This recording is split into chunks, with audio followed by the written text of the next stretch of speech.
What's up, Niglets? It's the show, the one where we do the game. And say racist things. I'm Digi, bro. And I'm a party of pants. And this episode, we decided to start spontaneously, partially because I was just listening to what is at the time of this recording, at least, the latest Vic and Hope episode. That's right, we're going back to the old days of responding to Vic and Hope. Call and response style. Yeah, this was a thing on the Digi Bros channel back when that was a thing. It's now the Vic and Hope channel. You know, nothing makes sense, but it makes more sense somehow. It's like, I always tried to, you know, the biggest problem in my career has always been I try to do things in a way that's, like, ordered and sensible and, like, you know, narratively coherent. Yeah. But narrative coherence is not what YouTube's about. It doesn't sell, you know? It's not convenient. No. Anyways, so we're responding because Victor made this 48-hour film. Long story short, he won Best Film in the local 48-hour film festival. But his film, because of the actors he had on hand and the script that ended up getting written, features a black man hanging himself. Just coincidentally. Yeah, which was co-written by the black man himself. And it caused controversy once it was posted online. Mostly with only a couple of people. And that's kind of what I want to get into, because Victor was just talking about how he cannot stand the online culture of, like, the outrage culture, basically. Like, it drives him fucking absolutely insane. And he was talking about how it just makes him want to just end his place in society. It's, like, the worst thing in the world. And, like... I got a cure for you. Yeah? Never sign into Facebook again. Exactly. That's kind of where I'm going with this. So, part of he was also complaining about the things that happened with me when I got into all the lolly hot water. And the funny thing with him is that I don't think Victor experienced it so much when I was actually in the thick of it on Twitter back in March with Barack Obama. Like, he more saw all the shit with Turkey Tom and, like, people I was arguing with on Digibro versus everybody and stuff like that. And it drives him crazy, and especially the fact that I was engaging with it and responding to it and making a thing out of it. So I want to talk about why I did that, like why I was so willing to go in. And it was because of the fact that I realized that it's literally a game. Yeah, you can either take advantage of it or not. No one is actually offended. And if they are, they've I don't want to say they've taught themselves to be, but, like, they've decided to be. And I don't mean that, like, oh, every time you get offended, you're deciding to be offended. Because I do think that there is such a thing as being triggered. That's, you know, I don't think that you need to be constantly worried about triggering people, because anything could trigger somebody. You don't know what someone's past traumas are. You know, there are certain things that are more likely to be triggering, but to avoid them because you know, could offend somebody is to just stifle our ability to converse and deal with those things and to talk about things that often need to be discussed. Yeah, and literally any fucking research whatsoever on coping mechanisms will tell you that you need to confront your problems and not try to hide from them. Mm-hmm. So, like, to suggest that, like, you know, because something's going to be triggering for somebody, like, obviously it's not my place to exert my will on this person that they need to cope through whatever my edgy joke is, you know, but, like, to suggest that it is, like, inherently harmful to, like, hurt someone's feelings by making it, you know, by triggering them is just, it's just not even an understanding of psychology. It's just, you know, someone is uncomfortable and nobody likes to be uncomfortable, and they want to take it out on you that you made them uncomfortable, and it's not their place to do that, just like it's, you know, especially if I'm not doing it to their face. Anyway, that's kind of a tangent. So, the thing is that everybody has a fucking agenda, especially on social media, and a lot of it is just ignorance. Like, especially on Facebook, it's more ignorance. It's more just like, your dipshit parents have a narrative that they are a part of, and they're just plugging and playing with their political narrative. And this is how most people live their lives, I think. Like, you're like, okay, I'm a conservative, so I'm now going to listen to conservative news media. I'm going to listen to the talking Because that's points. what it means to them to be conservative. Right, is to participate. It's a club. It's a team. It's, I'm going to join it's an this identity team. and, like... And now that I'm on it, like, I'm going to collect all the stuff that I feel the most strongly about. Because everybody has something that affects them more personally, right? Like, you've got maybe... Like, the first time I ever really knew any conservative person was Davoo, because I grew up in, like, such a liberal area that, like, I never knew, like, an actual conservative person in my entire life until Davoo. What about family? No conservatism in my What family. about your grandma? She is a fake conservative. She was liberal. Like, okay, the only reason she voted Republican is because she doesn't want to know what the people back in her hometown would say about her if she voted the other side, you know? Because she's from Hillsville. So, like, she's so concerned about, like, her identity as an image, but she does not, literally has no talking points. Like, she's not somebody who goes around, like, saying conservative things. Like, she doesn't even consume that kind of... Like, she doesn't consume any conservative media. She just watches the regular news, like the, you know, like the Today Show. Like, she doesn't know shit about fuck. So her political opinions are just based on expectations. Yeah. The only reason, literally the only reason she votes Republican is that she in her mind could not possibly stand what it would mean if her dad were to find out she voted... Even her dad, who she's been excommunicated with, well, you know, he's dead now, but who she had been excommunicated with for fucking 50 years, basically. But, like, it's just a mental hang-up, you know? And, like, she's never performed as, like, the way she actually acts and the beliefs she actually has about people would not be considered conservative. Maybe a little racist because she's old, but, like, she's the type of person who says racist things out of, like, not out of hatred, just out of fucking, you know, being dumb and old, you know? If anything, breed. I think there's a lot of ways that you can... The word racism is kind of funny because, like, it implies hatred, and I think there needs to be a word for just... For being, you know, for, like, saying something that is racist but not in a mean way. Like... One of my favorite stories of my grandma is when she brought us these biscuits. Isn't that just ignorant? Yeah, but like... Yeah, I guess it is just ignorant, but like ignorant in a racial way. Like, how do you say I guess racially ignorant. Yeah, she makes a lot of racially ignorant statements. Offhanded. You know?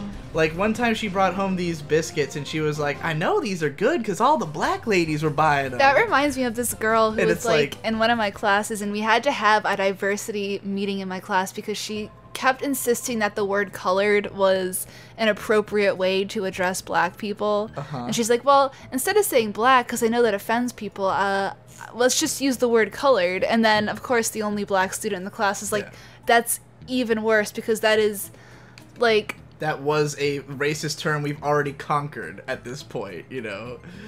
Like, yeah, it's a word with even more dark that history. has a darker connotation than black. Black is just, you know... Yeah. It's not offensive at all. It's literally darker than black. Indeed, it's darker than black. The night sky full of cries, our hearts filled with lies. The contract, is it worth the price? A soul pledged to the darkness. Now I've lost it. I know I can kill. The truth exists beyond the gate. Alright, sorry for taking this way too far. Anyways, so...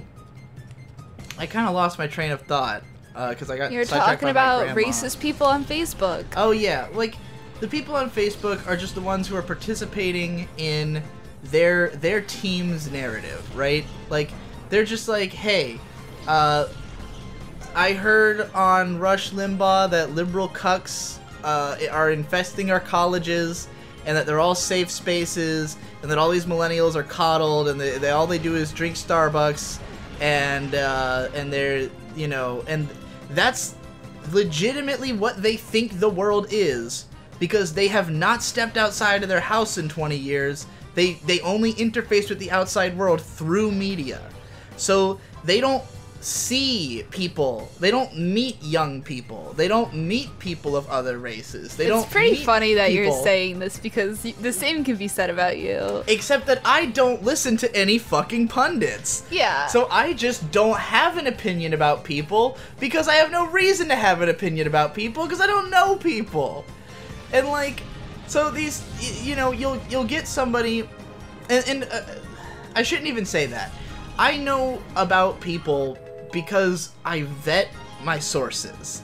I find people who I can learn from who aren't trying to push a specific political narrative, you know? Like, if you just read a novel, like, you know, that just is someone making their observations about the world and about humanity, and it has nothing to do with trying to push an agenda, then you might, you know, you're gonna learn things about people, and you're probably gonna form some opinions about what the world is like. You know, I mean, obviously even reading nonfiction or reading stuff online, but not on social media. And the reason is that social media is a battlefield. And I don't remember what podcast this was. I think we might have talked about this on the Waifu Cast. The idea that, like, the surface internet is just a battleground now. And that, like, if you want to have actual conversations with people, you need to go underground. You cannot be on the surface web. If you want to talk to people about anything other than what is the battle, you need to go onto, like, a Discord server or just message people directly. And the reason for this is that everyone's there on the surface web. And everybody has decided to pick a side. Well, because if you don't, then you're going to be hounded constantly to pick a side, because everyone's there. So let's say that you are completely independent, you're not a part of any political groups, and you go on Twitter. You make a statement. Now, maybe this statement could be taken politically. So everyone's going to first try to figure out what political alignment your statement falls into. And then they're going to have a response based on what their political alignment says is the proper response. So if you say something, like, let's say I went on Twitter right now and I said, like, some really body positive shit. And then some liberal people in my audience, like, retweeted that. That is then going to spread to their people. And they're all going to retweet, and they're all going to want to be my friend, right? And a bunch of them are going to follow me on Twitter. Now let's say that I immediately follow that up with saying some really conservative shit. All of those people are going to start messaging me about, or like, first of all, I'm going to lose a bunch of followers. And second of all, like, I'm going to get a bunch of people being like, you should watch this video, or, oh, how could you say this? Like, I can't believe you're going to say something so conservative, and blah, blah, blah. And it's because, to them, this is a battleground. This is a place to find allies, to find your team, and to form a united front and charge at the enemy. But the problem is, there is no win state in this battle. This is just an endless war. Yeah. It is, isn't there something called endless war? Oh, that's the rowdy fuckers and the cop killers. They fight the endless war. The endless war. Because, yeah, that's what the surface internet is. It is the endless war. There's no reason that either side would defeat the other. And what they are all trying to do is they're trying to manipulate culture to follow with what they want. And both sides act like they're losing all this ground to the other side so that you'll take their... They try to scare you by telling you how crazy things have gotten because the other side is... In reality, anybody who isn't on a side can see how ridiculous it all is and is, right, like, avoiding picking a side and being involved in politics, and that's why... And the other thing is that they'll frame it like every decision made has, like, these insane rippling ramifications for everybody. Like, okay, so here's something that happened recently. And Victor brought this up. He brought up the whole James Gunn edgy tweets getting fired from Disney, right? And Victor had the correct response to that, which is he knew he was making edgy tweets. He knew this is something that can get you fired, because to put forth any kind of controversial idea, you should always expect that there will be consequences, because there is another side. There is an other side that will disagree with you. And if you're a corporation who's trying to appeal to literally everyone, like Disney is, then they don't want anything that can be construed as taking a side too far. They want to appeal to every side at least a little bit, but they don't want to appeal to any side too strongly, because then it will look like they're rejecting the other side. And so they try to keep politics or, edginess relatively away from their shit. Meanwhile, Dan Harmon, the co-creator of Rick and Morty, he got into a big controversy on Twitter that led to him deleting his Twitter over an inappropriate joke video he made at some point. And Adult Swim basically was like, yeah, we don't give a shit. Because Adult Swim is not trying to appeal to absolutely everyone. Their whole brand is edginess. Mm-hmm. Their brand is that they create dark, abrasive content that is not for everyone. So it's in their best interest to preserve the rights of this creator, because they recognize that offending some people doesn't matter. And this is what people don't understand about me, and this is why I am able to be as Teflon as I am, because I'm not trying to appeal to everybody. I'm not trying to be wholesome. I'm not trying to be agreeable, and I don't have a political side that okay, if you were to be a conservative talking head, then the worst thing you could do is agree with something liberal. Like, if you start to show liberal tendencies, if you don't toe the party line, you're going to lose part of your audience. You're going to lose some of your support, and the other way around. But if your game plan is just to be yourself, then all you have to do is be someone who enough people like that you can have a career being yourself. And, there's no secrets about me. Now, if I were to change my opinions suddenly, like if I were to suddenly radically become like a conservative, I would burn away my liberal audience. But guess what I would get? A conservative audience. And once you understand this, you understand that there is no fail state.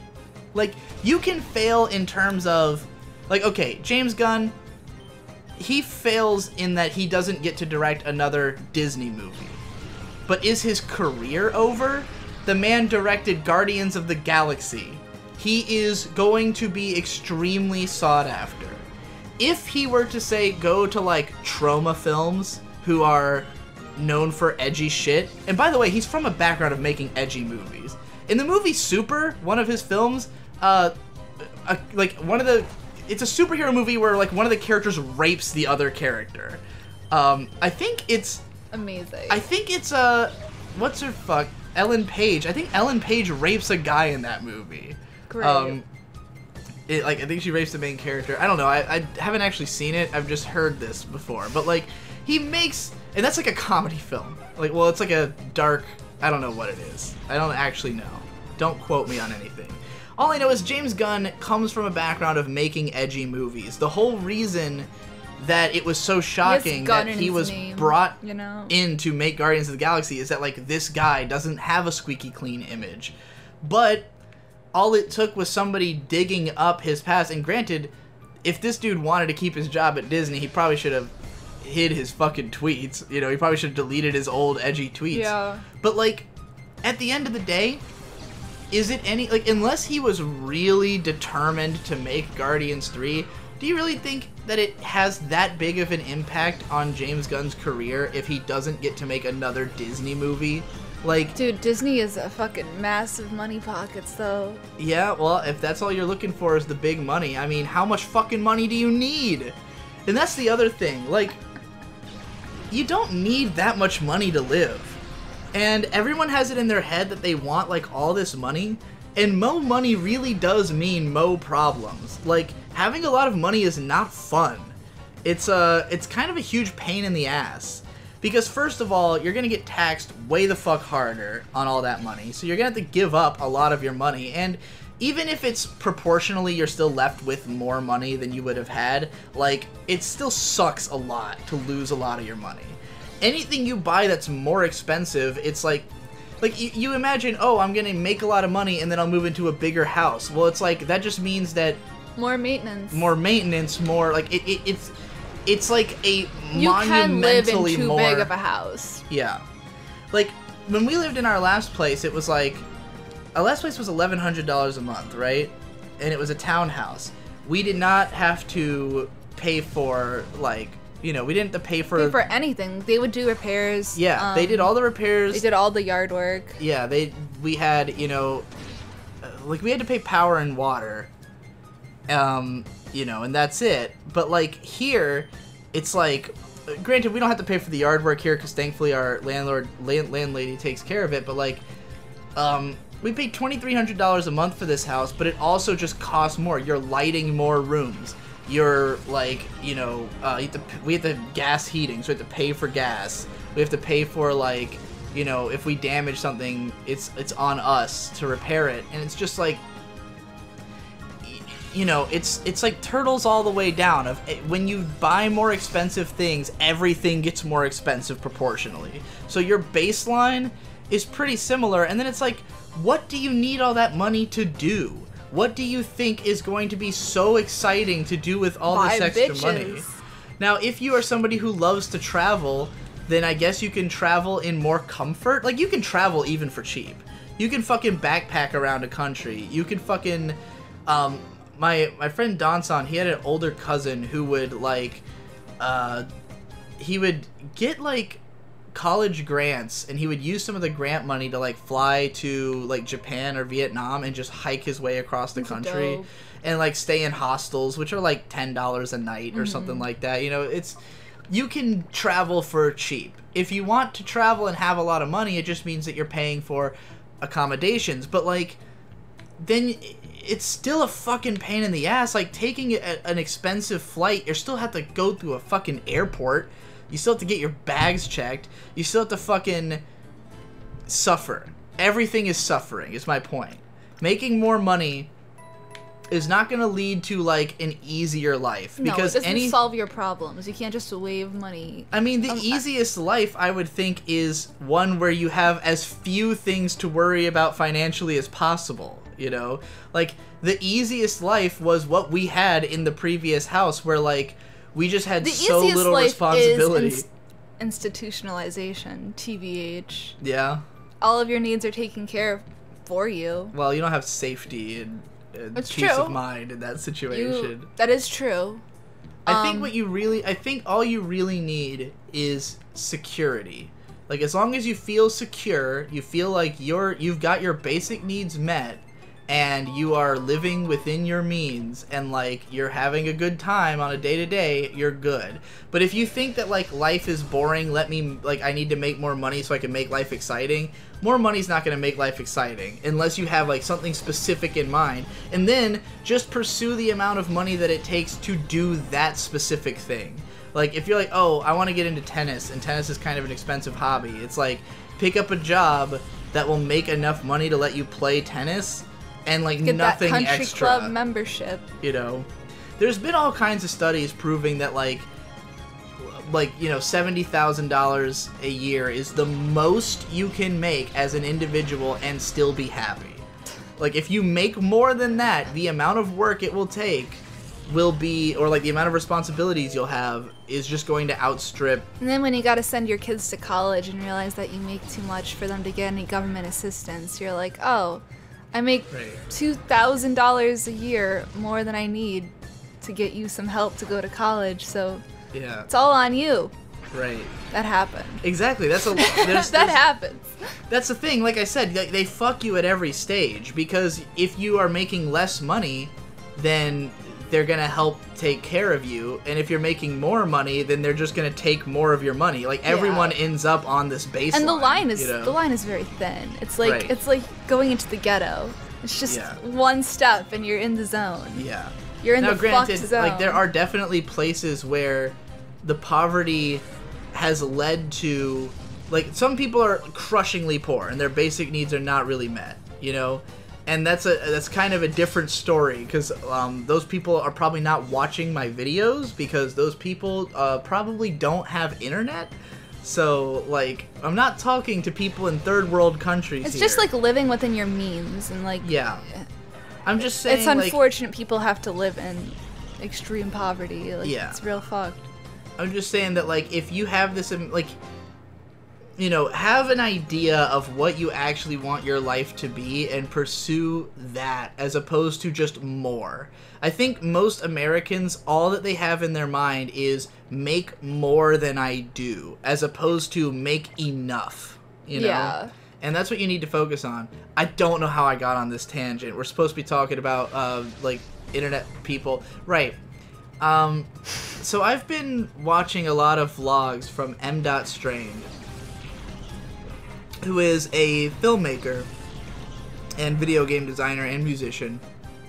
He's best known as like a 3D filmmaker. He makes CGI films, and he made 3 full-length films entirely by himself for the most part. And he had some assistants, voice work, stuff like that. But like, he made a lot of fucking film for doing it by himself at a high level of quality. Tom Oliver's a big fan, has worked with him a little bit. We've talked about it. Go watch his interview. But he started doing, like, just motivational vlogs and speaking and stuff. And M. in many ways is, like, not only the person who I, like, want to be in 10 years, but kind of the person who I've been on the road to becoming. Like, who I basically am, like, on a crash course with. Goals, yeah. And what really astonishes me listening to him talk is how self-assured he is about who he is and what he does. And granted, I am somebody who's always been very adamant about, like, yeah, I'm an internet content creator and that's a cool thing. Like, I think it's cool that I'm a YouTuber, that I found success doing whatever I wanted, that, like, I made up my own paradigms, like, you know, that I'm living this lifestyle on the basis of all that. But I also am somebody who's always been in the mindset of, like, gotta make as much money as possible. Because my dad has always been like that. My dad is a get-rich-quick guy. My dad plays the lottery, you know? The lottery is the American dream, which is to say, people just thinking they need more than they have, with no real idea even what they do with it. I mean, I know my dad would just retire, but, like, he didn't necessarily need to be making the amount of money he was, because all he does with it is build more shit onto his house. Like, I understand him wanting to have the money, like, put his kids through college and, like, buy himself, like, nice bikes and all that shit, like I talked about on the last episode, but like, fucking a lot of his expenditure is horse shit that has no real excuse for itself. Did I talk about the pergola on this show before, on any of our shows? Because I know I've talked to you about it. I don't think we've talked about it on a Let's Play, but I know you have talked about it. If you've never heard of a pergola, look it up. But a pergola is it's like a wooden structure that's meant to go over, like, a patio. It's kind of similar to a, what are those fucking things called, where it's just like a covering of a patio? A gazebo. Yeah. It's kind of like a gazebo, except that there's not a closed lid over top. It's like a bunch of planks that are just in a line. And the conceit of a pergola is that even though you can see the sun when you look up, like, you can see sunshine above, the wooden planks are organized in such a way that they cast shadows over you. So you are protected from the sun as you would be in a gazebo, but you can still see the sun when you look up, which is cool. My dad had a pergola built by a friend of his. I don't know how much he spent on it. I assume, you know, Too at much. least 500 to 1,000 or more. I don't know. I don't know how much the wood and labor costs were. It took a few days to build. It's a fancy white people thing. Yeah, but it's okay. If you were to Google pergola right now, first of all, the ones you'll see will probably be pretty small. They're just like a small thing over like a couple of chairs on a patio. And they're all lacquered and beautiful and fucking dark wood. Because of the fact that my dad has no real sense of aesthetics, he just knows what is supposed to be on a house. So in his mind, it's not about having a good-looking pergola, it's about having a pergola. It's about having it. So over our incredibly massive patio in the backyard, and you can probably see footage of this in some of our videos. Go watch the footage. The Project Awesomeness, like whatever the last one was with the hot dogs. I think you can probably see the pergola in that video. First of all, it's obscenely fucking huge. It's like this gigantic fucking structure, and it's made out of just like plain ass wood. Like just wood. It just looks like an ugly, shitty wood thing because it was not lacquered, it was not stained or anything. It's just an ugly wooden structure that is insanely massive.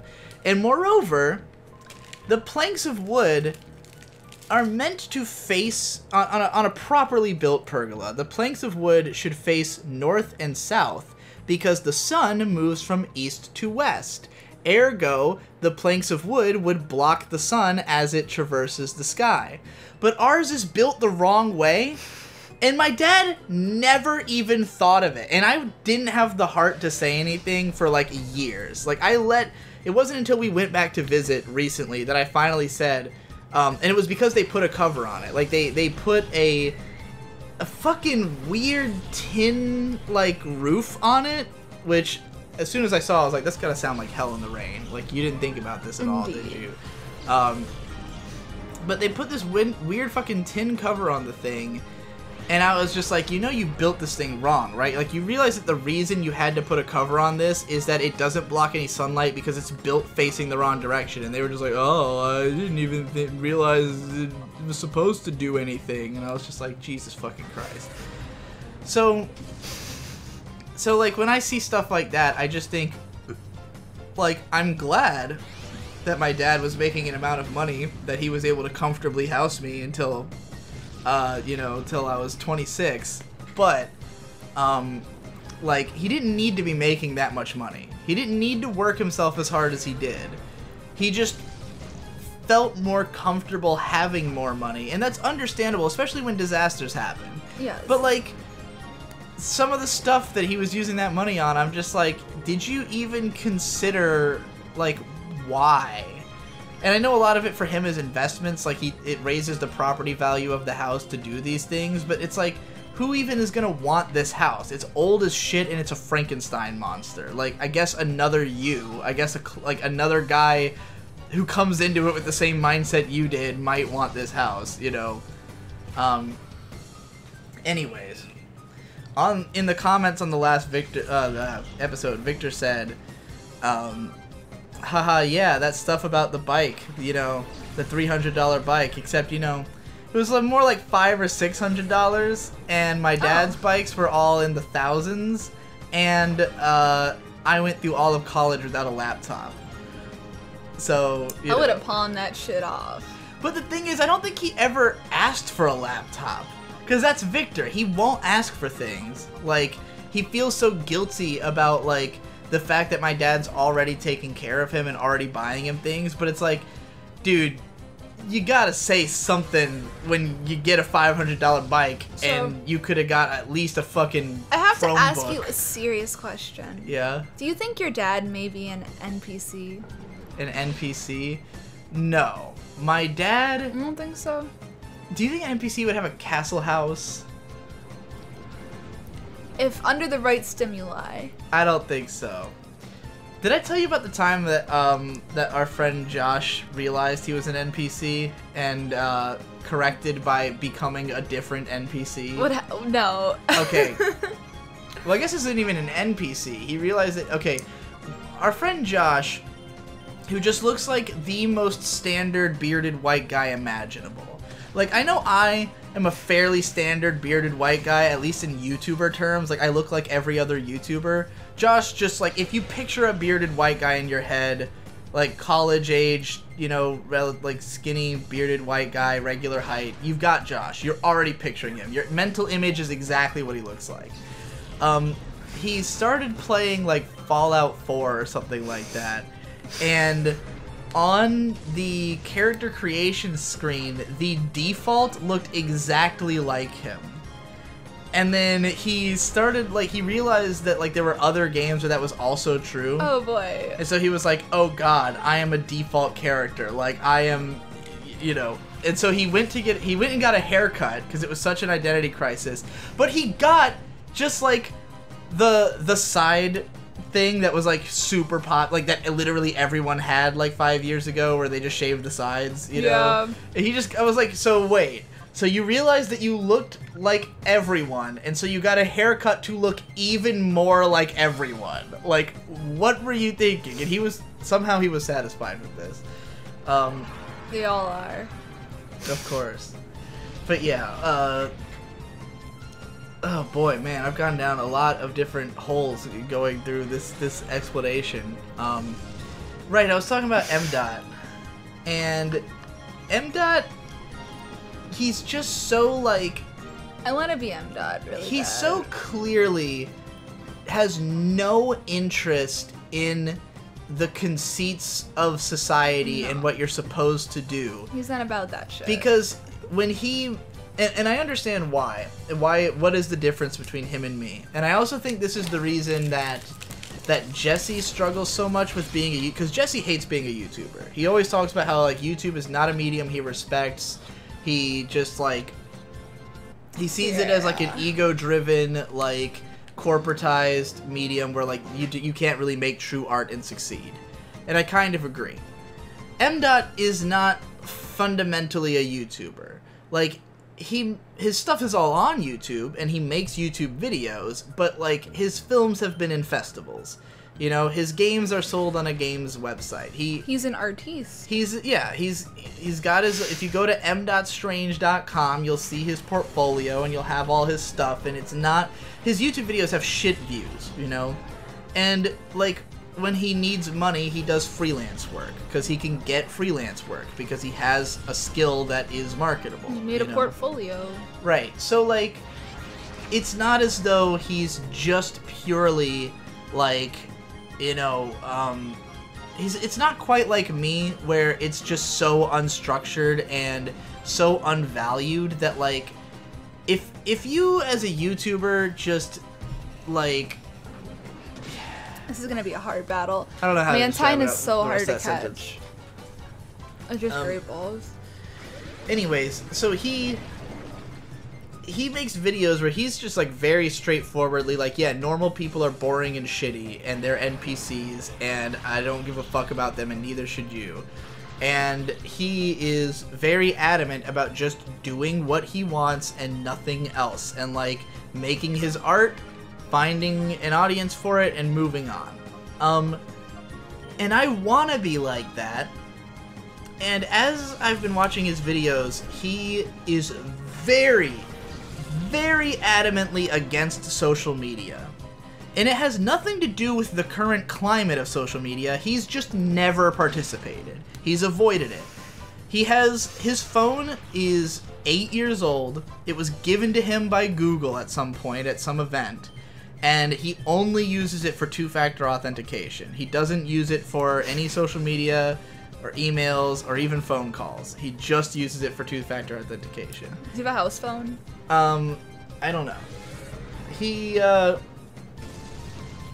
like talks a lot about how, you know, social media is, I mean, this is well known, well documented. The mechanics of social media are to give you minor hits of dopamine all the time. Instant gratification. It's all about, it's Skinner box mechanics, basically. It's like you see a lot of things ticking up all the time, and that gives you gratification. And for me, it's never been so much about the likes and the retweets and the numbers. It's always been about just knowing people are engaging. knowing that people are seeing the content, getting something out of it, and responding. So for me, it's all about comments. I read YouTube comments, I read Twitter mentions, I read my Discord, and I always want to know not even really what people are saying about me, but are people talking about me? Are people saying something? And if so, are they getting my point? Like, did I communicate well? Did I say it right? Here's the fact of the matter. If I'm still making money, I'm communicating well enough. If I need that for myself, that is weakness on my part. If I need people to, like, confirm for me that I'm doing okay, like like to pat me on the head and say, oh, you did a good job. You're doing well. You're doing well. You're doing good. Oh, thanks for the video. I approve this video. Which I get literally, like, hundreds of those all the time. Like, if I'm reading my comments, if I'm reading anything, it's because I'm looking for that affirmation. I'm just looking for people to tell me, yeah, this one was good. Because at the end of the day, I don't get criticisms that I haven't already made of myself. And this is the number one thing that I don't know why negative commenters don't... I think the only reason that, like, negative comments exist is that, and Jesse says this too, and he's someone who doesn't even mind comments anymore. Like, he doesn't care if people are negative per se. It's the fact that they are that when they clearly haven't made anything. Because if you're not a creative person, then you might not understand that part of the process is self-criticism. You can't make something even slightly good if you don't understand, like, what can go wrong. Like, nobody just makes good shit by accident, especially not en masse. Like, there are some bands out there who might make one amazing song and never make another good one. They got that one-hit wonder, and, like, it's because they legitimately just, like, lucked out and they don't even understand what they did right. But if you make hundreds of videos that are usually liked by people, chances are you know what you're fucking doing. And chances are, random commenter A, who doesn't know shit about making a video, does not know what he's doing. And granted, I'm not saying that his opinion is unvaluable, but all I really need to know is, overall, did people like it or not? That's the most important information. Did they like it overall or not? Because if I have a video that's got 90% likes on it, then overall I must have done a good job. If I've got a video that's got 90% dislikes, I know I fucked up. Yes. If I even have a video with 50% dislikes, I know I fucked up. And I can figure out how I fucked up. What's your most disliked video? The erased video. Yeah. That's the only one that ever is more than halfway dislikes. And I know I fucked up. And it's not for any reason that anyone commented on the video. I know exactly what I did wrong. I knew the moment I posted it. Which, here's what is wrong with the erased video. And I am... First of all, no one's in a better position to analyze what went wrong than I am for several reasons. One, I do this professionally. Thinking about what I do right and wrong is all I do. That is my main concern. That's all that's on my mind 24/7 is, how do I make my videos better? What am I doing wrong? How could I be bigger? How could I communicate better? And what am I doing right? So that's part one.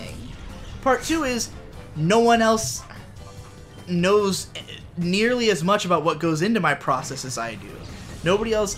So one of the biggest, one of the people who argues with me the most about my content is a friend of mine named Econ. And the reason he argues so much is that we are friends, and he thinks he knows what he's talking about.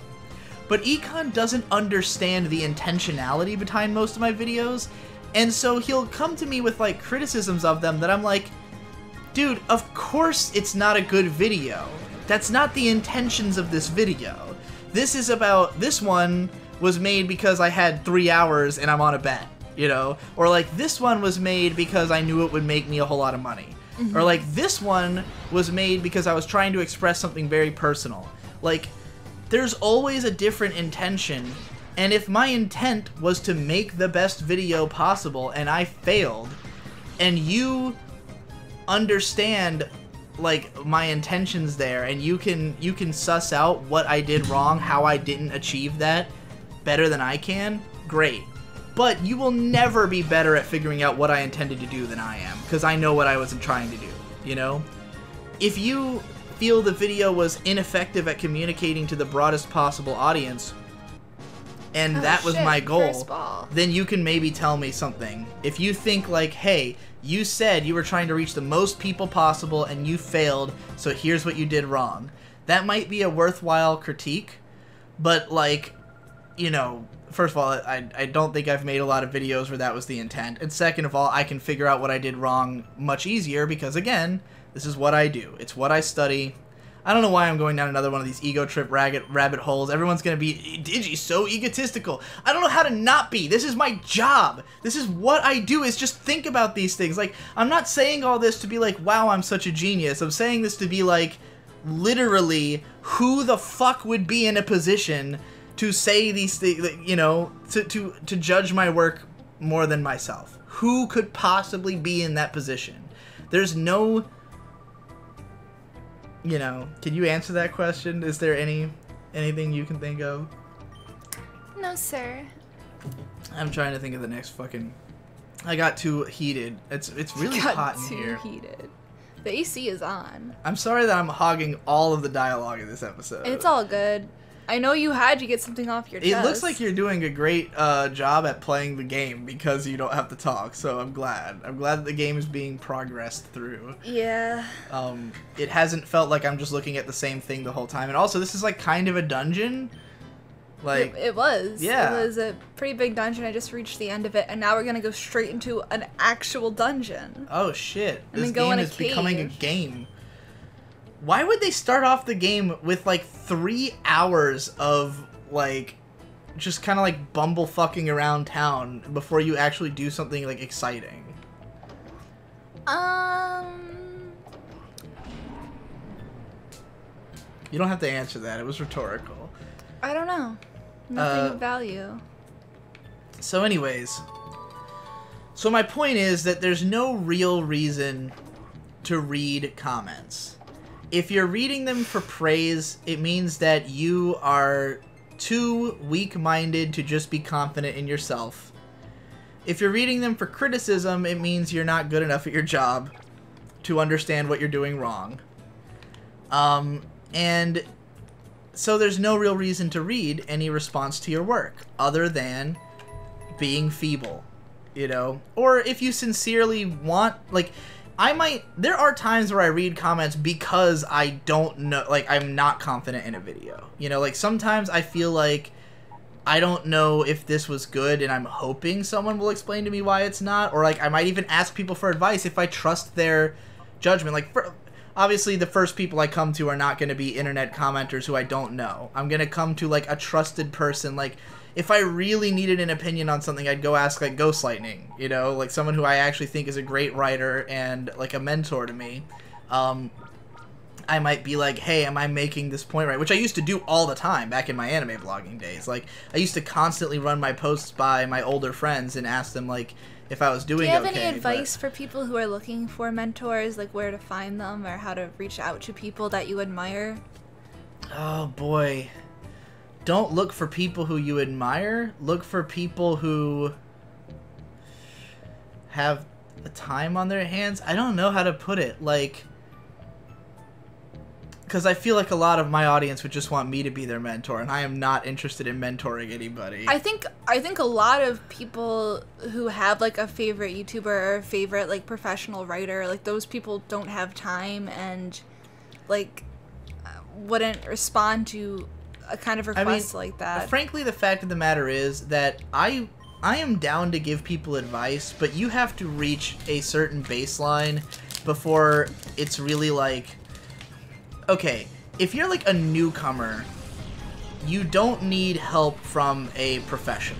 You need help from like just learning the basics, you know? Like, let's say I had never written anything before. What I should be doing is not asking a great writer for advice on writing. I should just go read a book on writing. Like, go read Stephen King's On Writing. Like, get started there. read like intro to writing shit, and then when you're at a level where you are confident in your work, then start sending it to people who you admire. And like, don't send it to them, because I get a lot of people who send me their videos and they say like, hey, like, can you tell me if my work is good? And I'm like, I'd rather you sent me your work because you think it's good. Because you think this will not be a waste of my time. You think, like, you're gonna like this. And then you can start asking me, like, you know, I might, because I often go to channels that, like, I think are pretty good, but maybe their audio quality is not that great. And I go, hey, let's have it, like, you know, email me and we can talk about how I can help you find better audio, you know? Like, because it's time-consuming to teach, and I am not a teacher, you know? Like, and finding somebody... Basically what I'm saying is that, like, if you ask somebody for advice, you're taking their time. That's why we have college, is because, like, you're paying people for their time to teach you something. And oftentimes professors don't even have time, and that's why they have, like, TAs, or you have to go get, like, a tutor. Yeah, exactly. So, like, you have to think of it that way. Like, this person's time is worth something. My time, if I have to give you advice or tell you what's good or bad about your video, that's time that I'm not making my own video. And granted, I'm somebody who keeps myself exceptionally busy. Oh, you know what? Here's what if you want a proper mentor, find someone who is solely doing it out of passion. Because that's the reason why Ghostlightning was able to help me so much, is he was not trying to be a professional writer. He was just doing an anime blog for fun. He has a regular-ass job and a regular-ass life. So in many ways, he gets to experience vicariously through me what it would be like to be a famous anime. And he loves my fucking YouTube channel. Like, he always says things like, I want to be Digibro when I grow up, and like, you know, adorable. Like, if I make a video he really likes, he'll share it all over the place. Because, like, he knew that if I one day became good and did it professionally, then, like, you know, he gets to see someone who writes in a style relatively similar to his because he helped to teach it, you know, go on to do that. So, yeah, there's my advice. If you want a mentor, find somebody who is passionate on the subject you're trying to study and learned, but has no desire to do it professionally, because that means that they probably are more interested in it as like a concept than as a career. You know, they've already moved on. They've already given up on this as a full-time gig. They just like it, you know? So that would be my advice. Anyways, I'm glad you asked me that, because I'm glad I found a way to come up with an answer for that question. I just think, like, a lot of people don't think about it and would just think, oh, this is somebody who I would like to learn from. Yeah. Like, and not thinking about it the other way as to, like, how this person would view me sending my work to them, or how, like, where I should go to start. Because finding a starting point is not, like, bothering somebody. Yeah. They're different. And, I mean, like, it helps that for me, I was in a there were no professional anime text bloggers, you know? Like, we were all just guys who were doing it for fun and talking to each other. It was a community. So, like, if you have a member of your community who's, like, an older person who you respect, you know, come to them for advice, because they're already someone you know and are connected with. Like, it's not, you know, there's a huge difference between if you and I were, like, friends already and then you came to me for advice, that's one thing. But if you're just like, hey, you know, guy who I respect but who has no idea who I am and no reason to care about me or my narrative, can you help? I'm gonna be like, probably not. Yeah. You know, and I'm not even, like, I don't do it, like, out of being a dick. I just will literally forget instantly. Like, people send me stuff, like, 6-paragraph mal messages, and I'll, like, skim it and then just immediately forget about it, you know? Most of the stuff I respond to online is just if it's really easy.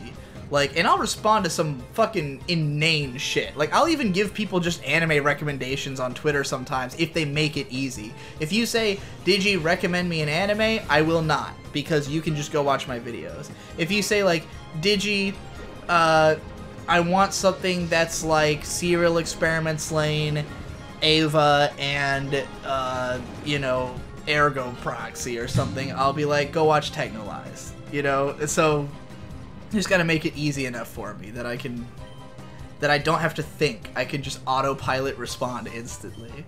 But anyways, where I'm going with this is that MDOT strongly advocates for not having social media at all. And the way that he ridicules people who treat it as though they need it for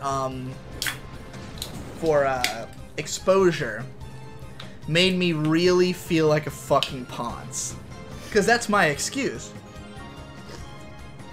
Recently, I had removed TweetDeck. I'll just tell the whole story I was telling you in the car about how, okay, when I made the new shit god Twitter into my personal Twitter, I got on TweetDeck because TweetDeck lets you switch between accounts and view different accounts' feeds all in the same place, right? The TweetDeck also removes all of Twitter's extra bullshit, all their extraneous, other people's liked tweets and all that crap. And you can make it so you just have a mentions tab with no likes, no retweets, none of that shit, just your mentions. In the time since getting on TweetDeck, it slowly became apparent to me that I don't actually look at tweets anymore. I just look at my mentions tab. And this made it very transparent to me, beyond a shadow of a doubt, why I use Twitter. It's for attention. I don't use it to read tweets, because no one's interesting on Twitter at all. Nobody anymore. There's some people, some of my friends made funny tweets for a while, but, like, missing some funny tweets is no big deal, because everyone's funny tweets eventually become the same. Like, reading drill tweets is fun for a couple afternoons, and then you're just like, it's another drill tweet. Like, I fucking get it. I can write a drill tweet in my sleep, you know? Like, I know what these guys are gonna say, you know, Hippo's gonna make a fucking 9/11 joke, or some kind of edgy thing, you know, Nate's gonna make some kind of meme where all the letters are spaced out, you know, Jesse's gonna have, like, 6 hot takes in a row once every blue moon and then get banned. Meltdown, yeah. So I know what's gonna happen on there. It's boring. I'm just there to read what other people are saying. But all that they are doing is either they're just looking for the chance to get to share a couple words with a guy they think is cool. Like, they just like, hey, you said something that I can say something about. And so they respond, and 9 times out of 10, I don't care. Like, no offense. Like, let's say I make a post like, you know, man, RPGs sure have gone downhill. I'm gonna get 10,000 responses. Boo, what about Persona 5? And I have an opinion on this subject. And blah, blah, blah. Oh, God, I don't fucking care. Do not care. Then you're gonna get, like, the people who are trying to force you into some kind of political narrative, either that they disagree with or that they want you to agree with. So let's tell the story of the neo-Nazi anime director who probably watched my videos. Yeah. Oh boy. So I made this video, Dear Crunchyroll Stop, that you had the idea for, and I threw together in 2 hours. And I love how you love to bring that up. Because I would never have made that video myself. You just want to make it clear, like, hey, because this wasn't even my idea. Let me just shoulder the blame on my wife. I'm not blaming you. I made a lot of money off of that video, and it saved my channel. I'm praising you for having the foresight to comment on something relevant and to recognize the tide coming. You could use it to brag about, like, oh, this is how smart my wife is, or you could just use it as, oh, well, this wasn't even my idea in the first place. Well, I want to convey the fact that I don't give a fuck about the subject matter. Yeah. Like, first of all, I don't care about Crunchyroll. I passively use it. I've canceled my subscription because I don't have the money to pay for all these fucking streaming services, and I do not care.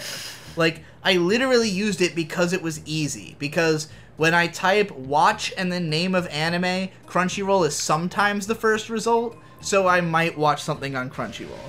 If it's not the first result, I watch it on Kiss Anime or 9 Anime. Like, That is just always the way I've been doing things for the last few years because I am too lazy to download shit. And I want to watch it immediately. And people are always like, oh, but downloading only takes 5 minutes. I want to watch it immediately. I don't want to wait 5 minutes for a download. I don't want to look for whatever is the currently still running fucking best place to download anime. And most of what I watch is not current, so it's not like it's gonna have fucking great seeds, you know? Like, if I'm gonna watch fucking Dokoida, I'm not gonna find a torrent in fucking 5 seconds that I can download in 5 minutes, you know? I'd rather just go to 9 Anime. And I own that shit on DVD and I'd still watch it on 9 Anime. So anyways, god damn it.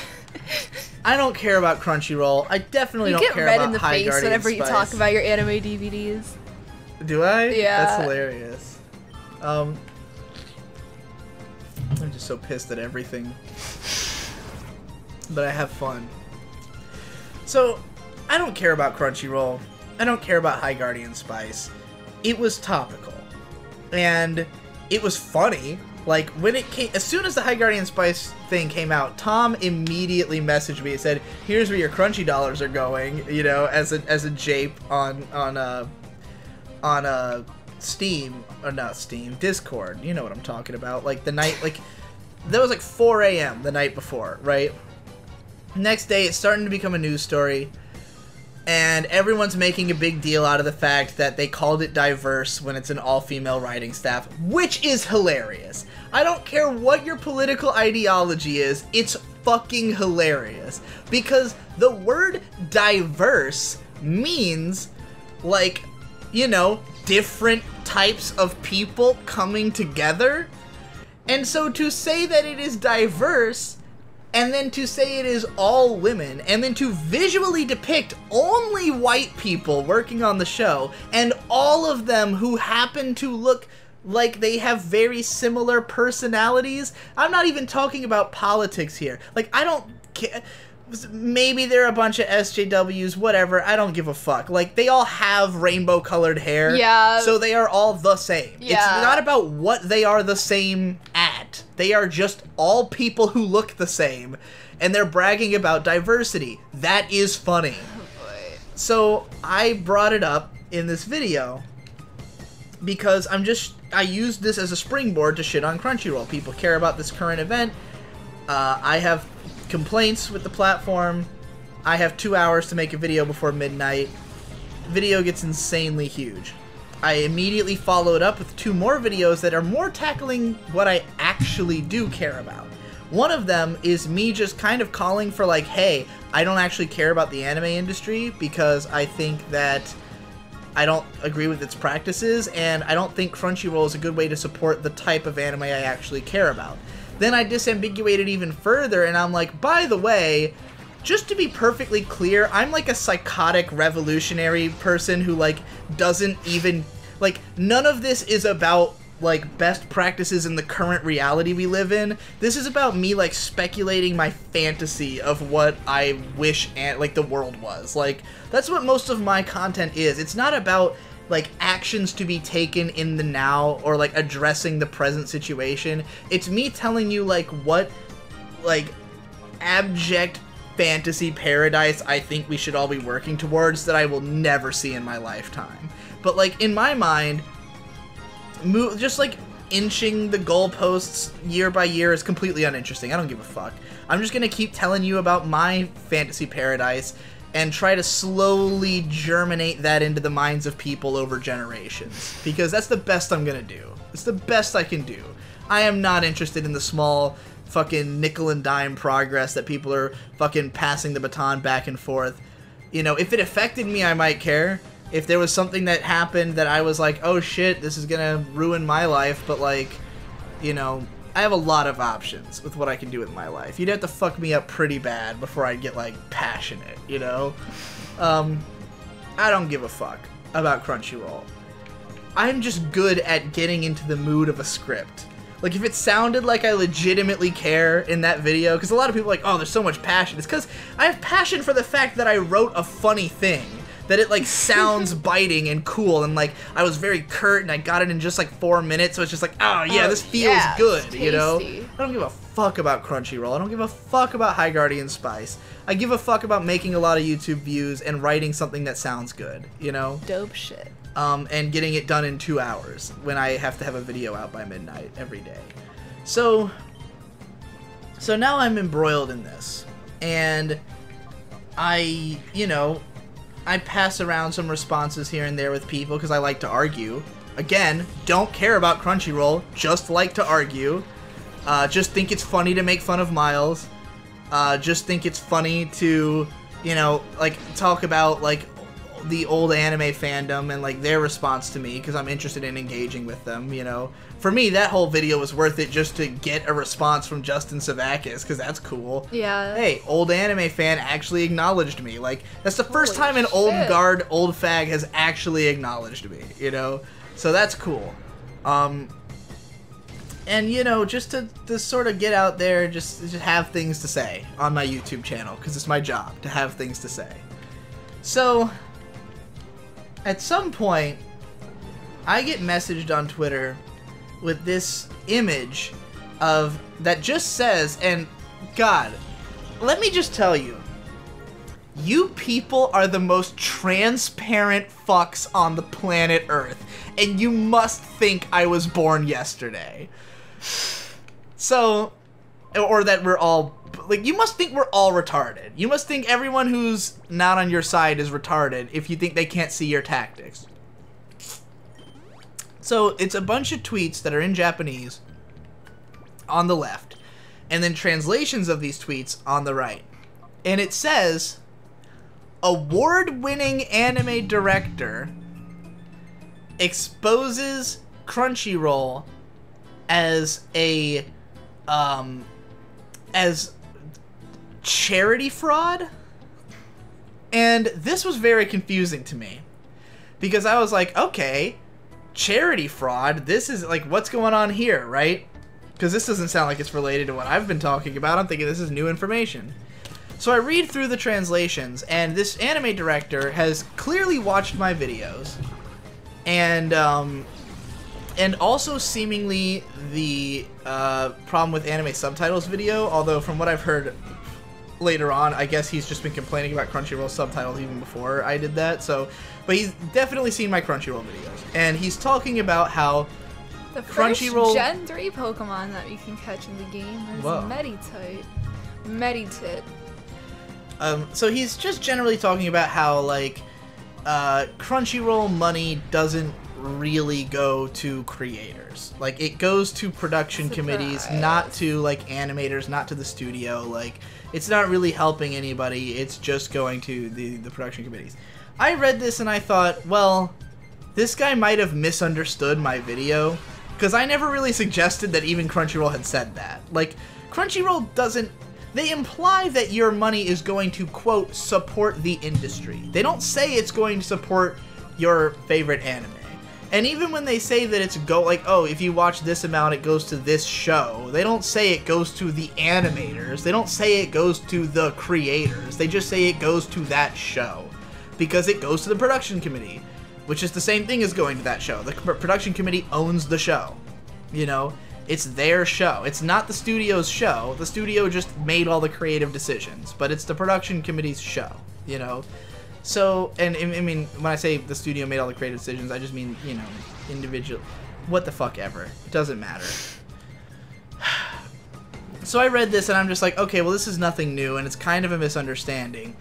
And so, but then I realized that, so some fan had responded, someone who, who knows this guy, responds, so basically you're saying that Crunchyroll is committing charity fraud. And he's like, yeah, because what they're trying to imply is that Crunchyroll is saying they're just charitably giving your money to these animators and that they're lying about it and therefore it's charity fraud.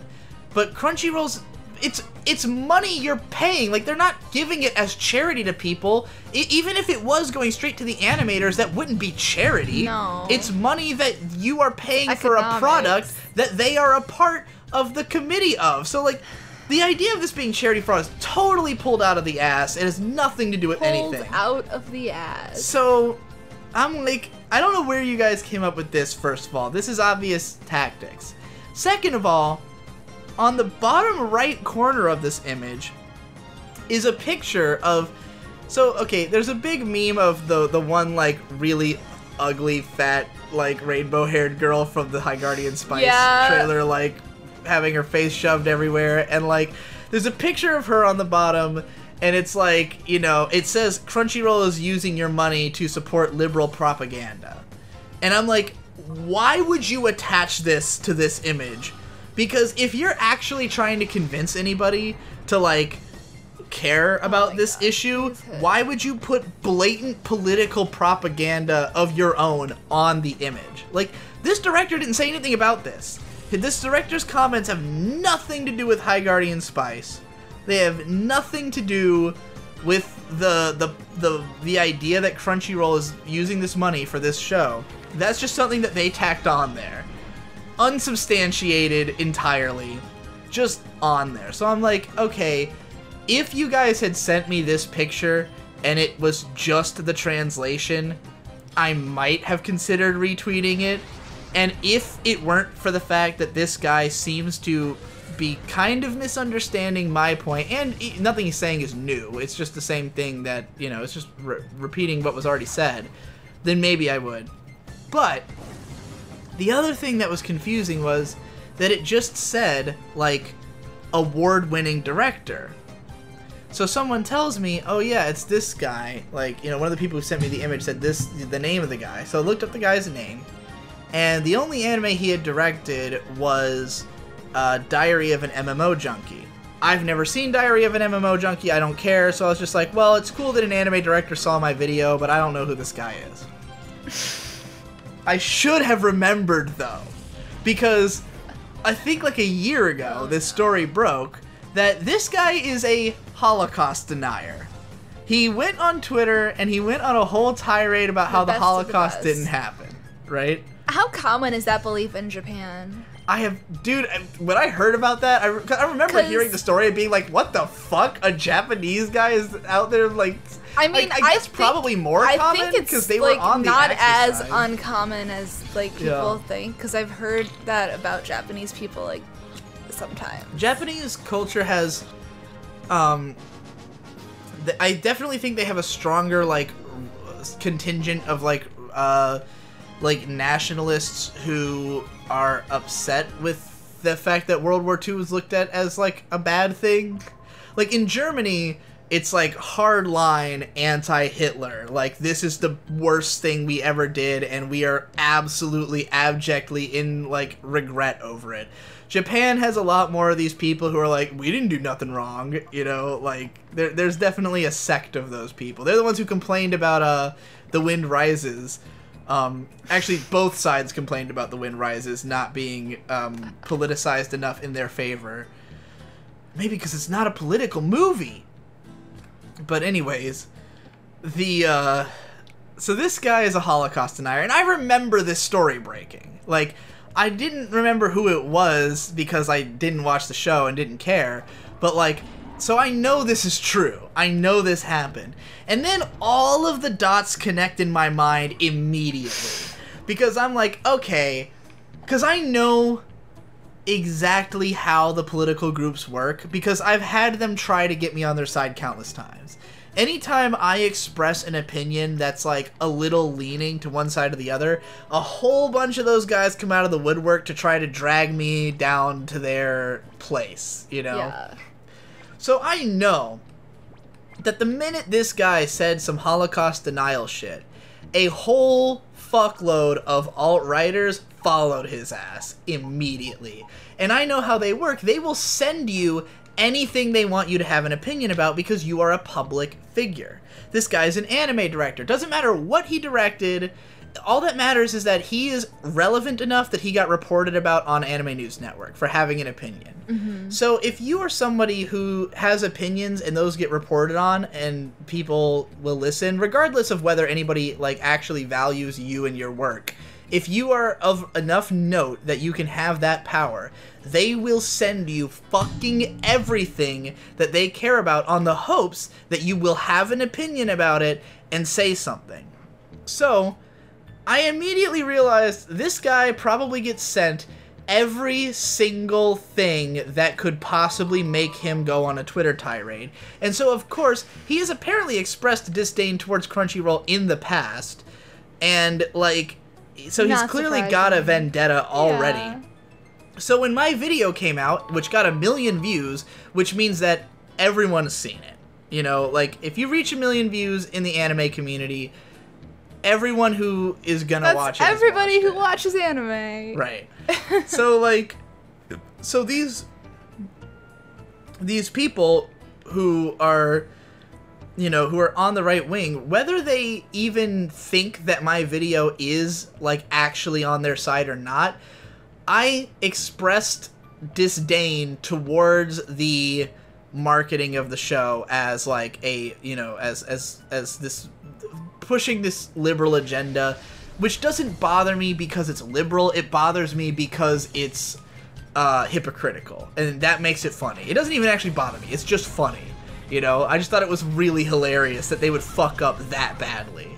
Because, again, this is one of those cases where in a lot of, like, corporate cultures, they hear from one side a whole lot and then assume that those are the guys who represent the majority, and then they are proven desperately wrong. And this is one of those cases where they pushed it way too far.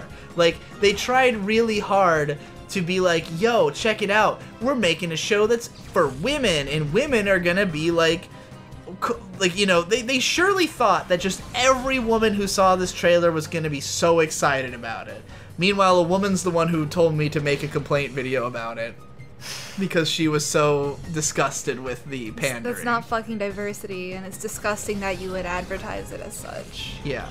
So no hate to the actual creators of the show, like, they didn't make that marketing decision, but whoever's idea was it to frame it in such a way, it's just really, you know. Especially when you're not telling us anything about the show other than how diverse. We should only be excited about it for its political slant. Right. It's like, hey guys, aren't you excited to watch a show written by women? Is it good? Like, if it's good, I'll be excited. If it's not good, then no. You know, like, I'm excited to watch stuff because it's good, not because of who wrote it. Anyways. So fucking... Also, it's really funny that, now that I think about it, that they were talking about the all-woman writer's room while billing it as, like, an anime, because anime doesn't generally have, like, a team of writers. It's usually just, like, a writer. It's not in anime. Right. It's very much a Western production style that they're approaching it with, so, yeah, it's just fucking strange. Anyways, so obviously these people sent this director my video, on the hopes that he was going to go on a rant about it, and then he did, and then they asked him questions that were guiding to try to make him say that Crunchyroll had committed some kind of crime. Because, and this is where they made the stupid leap in logic, because they seem to think that the only way to win is to make Crunchyroll actual criminals.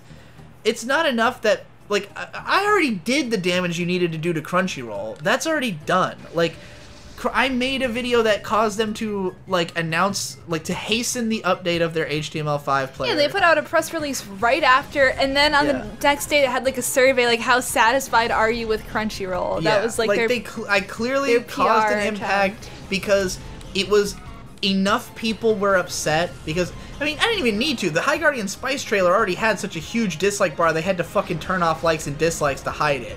Like, they got in trouble.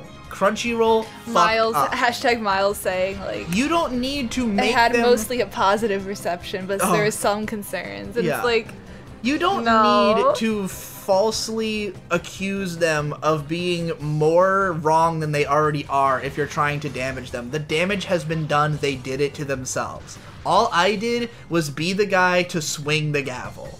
You know? Like, I didn't fucking...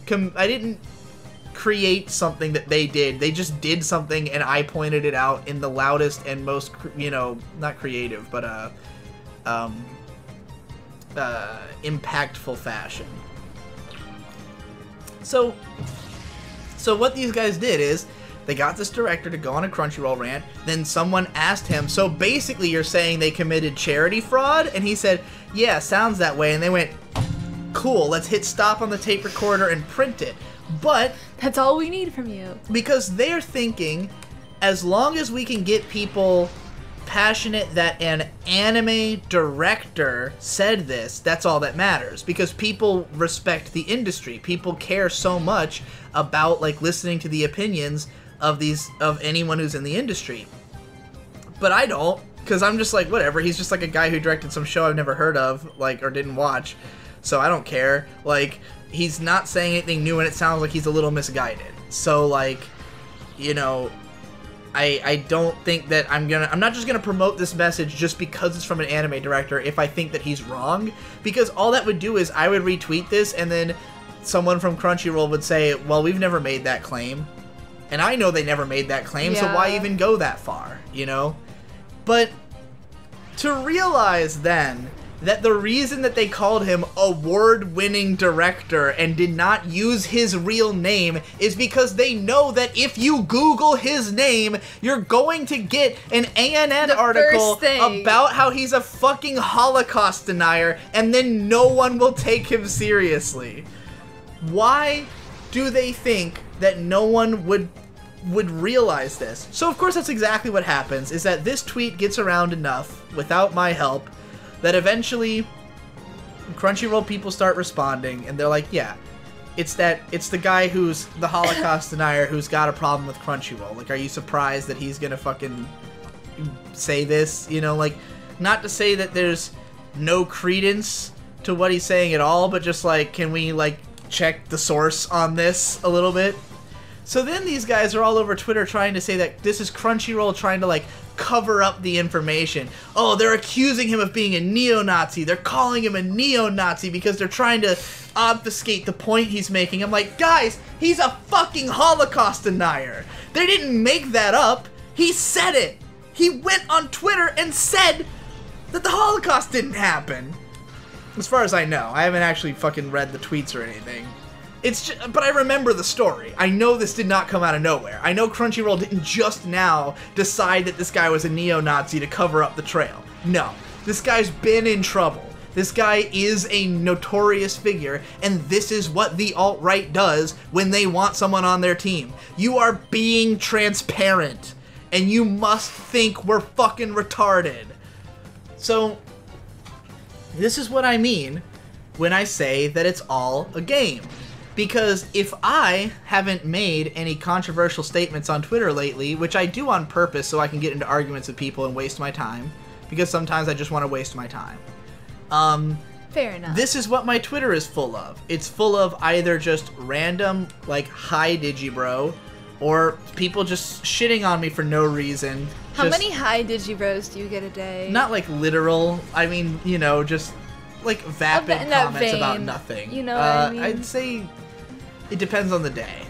A lot of the time it's just pleasantries or empty like weird memes or just people shitting on me or something. But like because of this whole thing with this director, it's been nonstop people trying to recruit me to post about it. Oh, you got to make a video about this, dude. Got to make a video about Crunchyroll damning the flow of information. Guys, I know the game. I'm not retarded. Like, one of the guys who was in this conversation is named Nationalist Anime. That is his name on Twitter, and he was like, Crunchyroll using your money to push a political agenda. Your name is Nationalist Anime! How are you going to complain about someone pushing a political agenda? Come on! So, point being, this is what social media is. On Twitter, it's people who know that they're in a game and are trying to act like nobody else has realized it. And then other people going, oh god, I'm trapped in this game. But you're not. Because you don't need Twitter for any reason unless you literally are profiting from Twitter. Which those guys are. they're all building their teams there. They're all getting people onto, you know, they're profiting in, if not monetarily, they're profiting in whatever their ideology is. They're profiting in that they're building their squad, they're getting their yucks, they're doing what they want to do, what they need in their blood. Why am I on Twitter? Instant gratification. Yeah. I get bored. I want some dopamine rush. I see if people are mentioning me. And it's just an easy way to, like, just see something. Like, I don't even sometimes read it. Sometimes I just go there and confirm that something new is there. And then, like, I'm like, okay, well, I checked Twitter. You know, like, it's just like a checkbox. Like, I have to do it every couple of hours because I've just been doing it for a decade. I've been on Twitter for a decade! And I've gone on, like, many long hiatuses because of other similar reasons to this. Like, I'm always quitting it and coming back. But, like, the biggest trick the devil ever pulled was to convince you that Twitter is necessary to do your job. And it's not. No matter how big you are on the internet. No matter what your deadbeat professor says. Because what can you possibly gain on Twitter that you couldn't just gain on the place where you actually post your content? Like, Twitter, like, okay, yes, Twitter makes it easy for you to promote something to however many people you can manage to promote it to, but, like, if your Twitter's not, like, an actively engaging Twitter with an active audience that you are creating content made for Twitter to engage people on Twitter, you're wasting your fucking time. Like, if you have an active YouTube channel with an active subscriber base who is going to watch your videos, and you have a Twitter that's a tie-in to your YouTube channel, chances are all of your Twitter followers are already following your YouTube channel.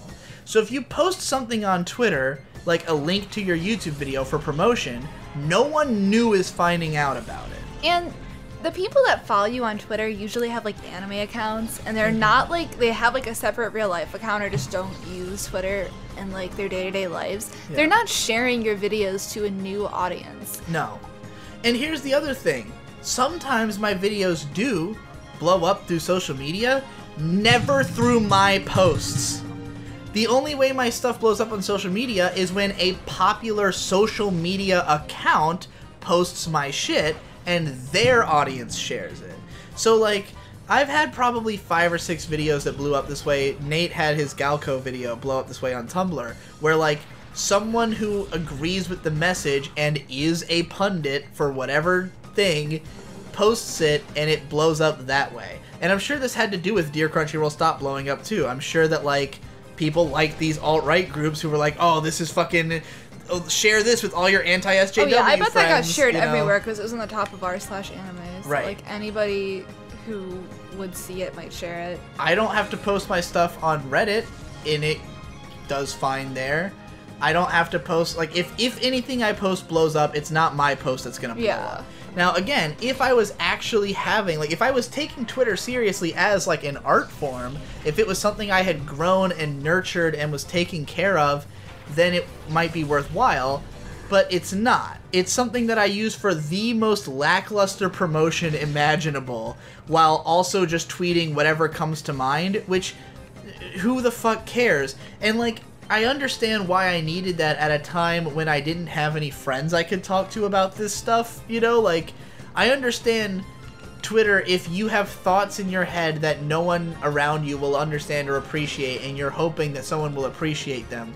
But again, this just means you don't have the self-assurance to just be happy that you had the thought. Like, why do you need someone else to agree with it or like it in order for you to, you know, to just have fun having your own thoughts?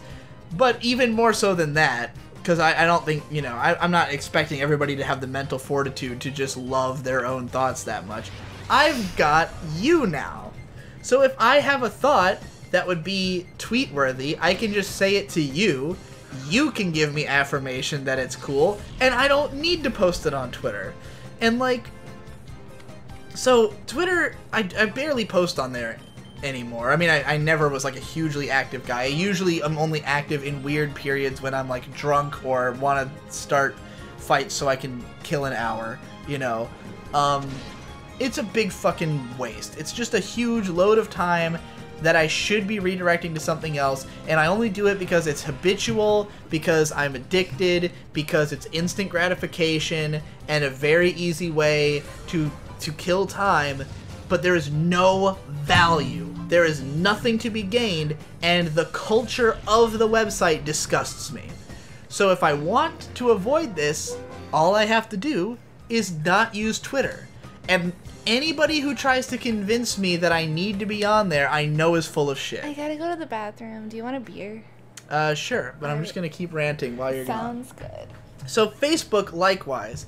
I understand why it might seem like you need these things if you are trying to, like, get a career off the ground and you don't really have a leg in the door, but there's other avenues. You don't have to take the social media route. It's just one thing, and it's a thing that looks and feels easy because you can easily upload there and you can easily get the gratification of a few likes, but your shit's not going to blow up on social media unless a social media titan takes the reins. Unless you get shared by a big page. Unless you, like, luck into it.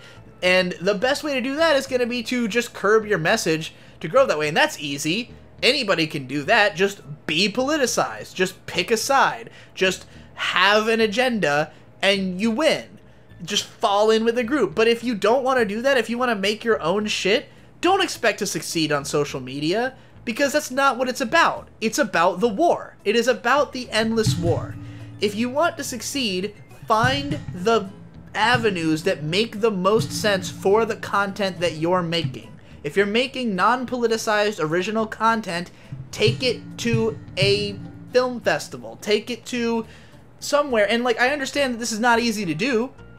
Social media looks a lot easier, but it's not realistic. Just because some people have had success there, first of all, it was different in the past. Second of all, the internet was different in the past. Third of all, like, if you were going to be successful there, you would already know how. Like, if you know how to do it, you can do it. If you don't know how to do it, you're not going to do it. It's something you need. It's something you need to learn. It's a skill, and you have to be willing to create the kind of thing that will succeed there, and that's not probably what you want.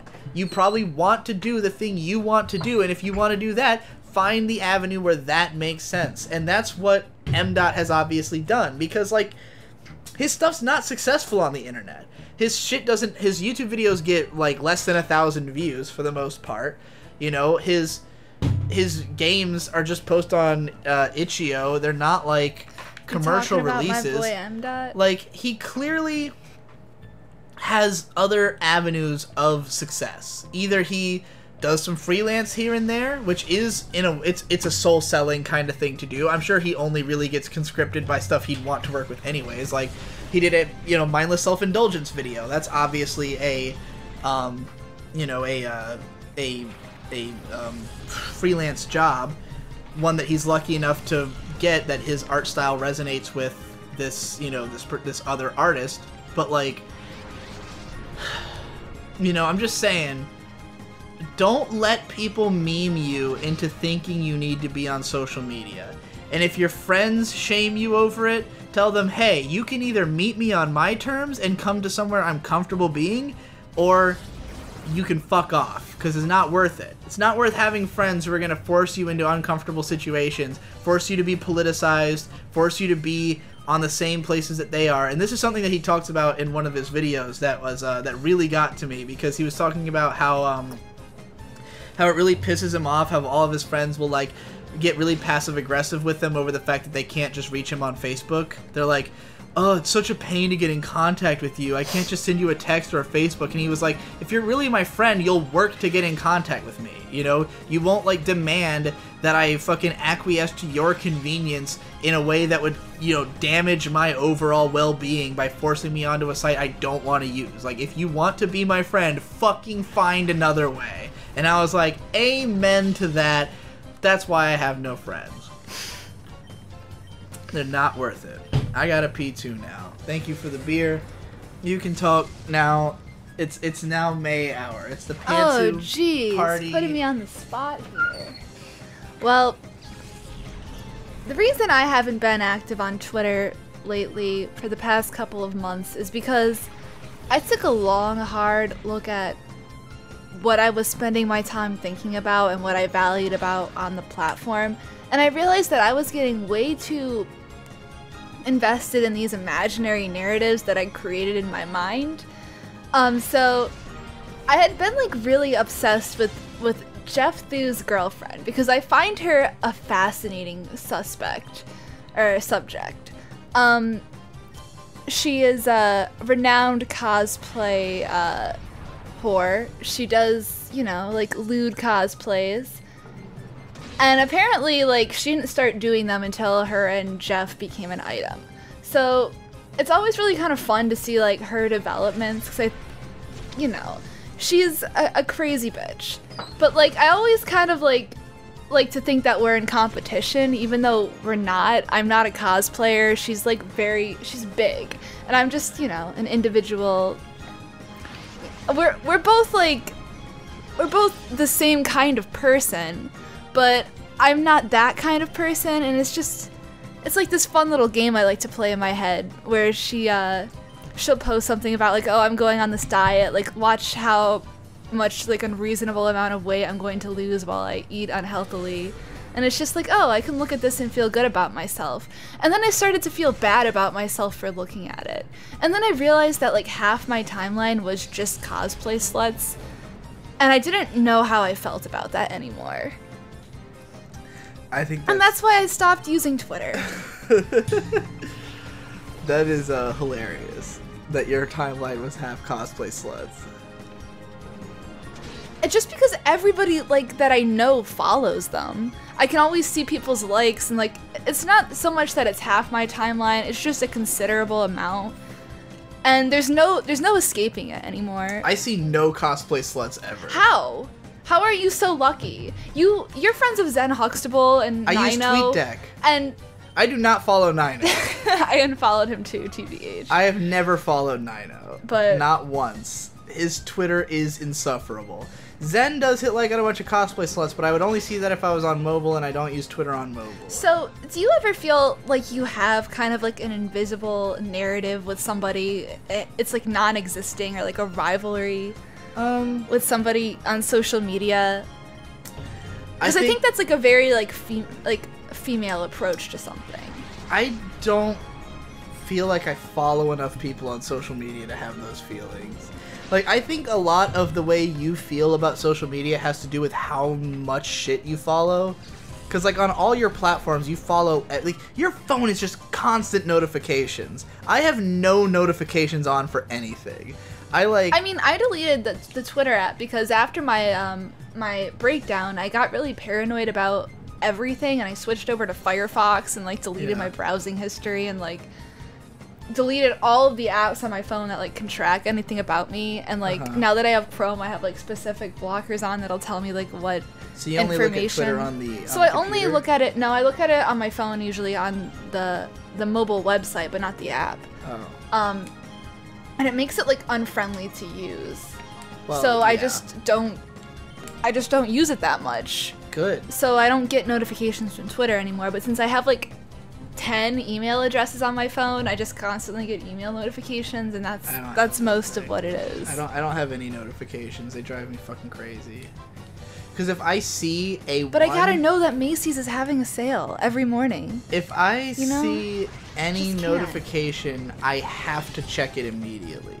Like, it just drives, like, I am so obsessed with having like a clean desktop and work environment that like if a number pops up, I have to look at it. And so, like, I literally cannot have notifications or else I will get nothing done. So I turn everything off on all my everything. Yeah. But, like, on Twitter, I follow basically no one. What do you think the thought process was when they invented Twitter notifications? Do they just want a way to suck you back in? Yeah, that's all it is. That's all notifications are. Like, they have notifications for, like, somebody liked this. Yeah. It's because they want you to pay as like much attention setting. as possible to Twitter. because that's how they make their money. I just want to I want to speak to the person who developed likes and why, like, they decided to make likes appear on timelines, like, and why they haven't gone back on that. Do they see it as like a victory? Do they like this improvement? Because nobody does. I've never seen anybody like come out and be like, oh, Twitter likes are the I'm surprised shit. they didn't cancel it the second it made everyone look at porn constantly. Yeah. Like, I would think it would lead... I think the theory is that it would lead to you finding more things you like, but I feel like it leads to people unfollowing their friends because they don't want to see their fucking likes anymore. Thankfully, Definitely. I almost like nothing on Twitter because I use the like button as a save button, so I only really hit likes on things that I want to save. But, you know, so it's almost all fan art, basically. That's another thing that, like, I convinced myself that, like, I needed to be on Twitter so I could use fan art. That used to be my excuse, was like, oh, but I'll miss all the fan content if I leave Twitter. It's like, is that a worthwhile trade-off? I can just tell people to send me it elsewhere. Just don't send me stuff on Twitter anymore, guys. I'm not on there. I mean, like, I'll see it. I'll show you it if I see that it. too. If you're gonna stick around on the old tweet. I'm not gonna... I mean, I have to know what's going on. I can't... You don't. That's the whole point of M.Dot's video. You don't need to know what's going on. It doesn't matter, and it never does. And it is always there. It never goes away. You know? As your SEO, I think it is in my best interest to lurk on Twitter. Yeah. Because it is always, you know, valuable to have your finger on the pulse of the conversation. And, you know, Econ does some interesting things on Twitter. Like what? He likes to go on, you know, rants. His stupid-ass rants that he should just make videos out of and not get the instant gratification of posting it on Twitter where no one gives But there a fuck is no instant because the gratification indexing is because so nobody bad. looks at his shit on Twitter. He just gets the gratification of having said it. See, that's the thing. That's another big part of the problem with social media, is that it gives you an excuse to make a worse version of something that you would have made a good version of. Like, oh yeah, it gives you an excuse to just get the idea out there in instead the most of turning basic this form. idea into like a craft and like really Right. toiling over what you're gonna say and how you're gonna present your ideas. You can just post it on Twitter and, you know. Probably the most retarded thing get I've my ever seen dopes. Econ do, and this is out of a vast number of retarded things I've seen him do. Even more retarded, possibly, than buying a bunch of fireworks and trying to let them off in a fucking parking lot that a cop was circling, and then calling us pussies for not wanting to do it, when a cop was literally circling us! And we had a black guy, so, you know, in LA. So, anyways, Econ one time was in the Discord, my patron Discord, and we were having a conversation about Planet With, and someone said something to the effect of like, I haven't been able to follow what's going on in Planet With, and this is someone who like generally is not like, who kind of struggles with anime narratives. So I figure, okay, this person is specifically saying that they don't get what's happening in the story. So I, in like a couple sentences, explain the story. Econ comes in and says, that's not, like, that's all beside the point. And I'm like, well, I know that. Like, the show's themes have nothing to do with the plot. I get that it's beside the point, but this person is asking for what is the plot. Mm-hmm. Then Econ just starts going on this whole tear about the author, and, like, it's obviously something he's had on his chest for a long time. A bunch of stuff he's wanted to say about this author. So he goes, you know what, I'm going to make a tweet chain about this. And so he goes and spends a fucking hour, like, compiling images, making, like, this entire fucking story about this author, telling their whole history, leading up to Planet With, to basically make a simple analytical point. And I was like, Econ, you just made a video on Twitter, and no one cared. No likes, no retweets, no one read it. But because it was something that was on his mind and that he was obsessing over, he got the chance to express it and get it off his mind and get it out there, which if he had done in just like a couple of sentences or like a couple tweets, that would be one thing. But to spend an hour crafting a chain of tweets, it's like, dude, just make a video. and then you'll actually get some benefit from it. Social media was a bad idea from the start. It really was. It just gave, like, there's a lot of people I know who go on Facebook and such and, like, will do something just like that and, like post, like, paragraphs upon paragraphs about, and just, like, going into such detail. Like, nobody asked for this or cared, and if you said this in real life, somebody would just tell you to shut the fuck up. Right. It really makes me sad when I see things like I feel like my mom is somebody who cannot feel the satisfaction of having done something until she's made it a Facebook post.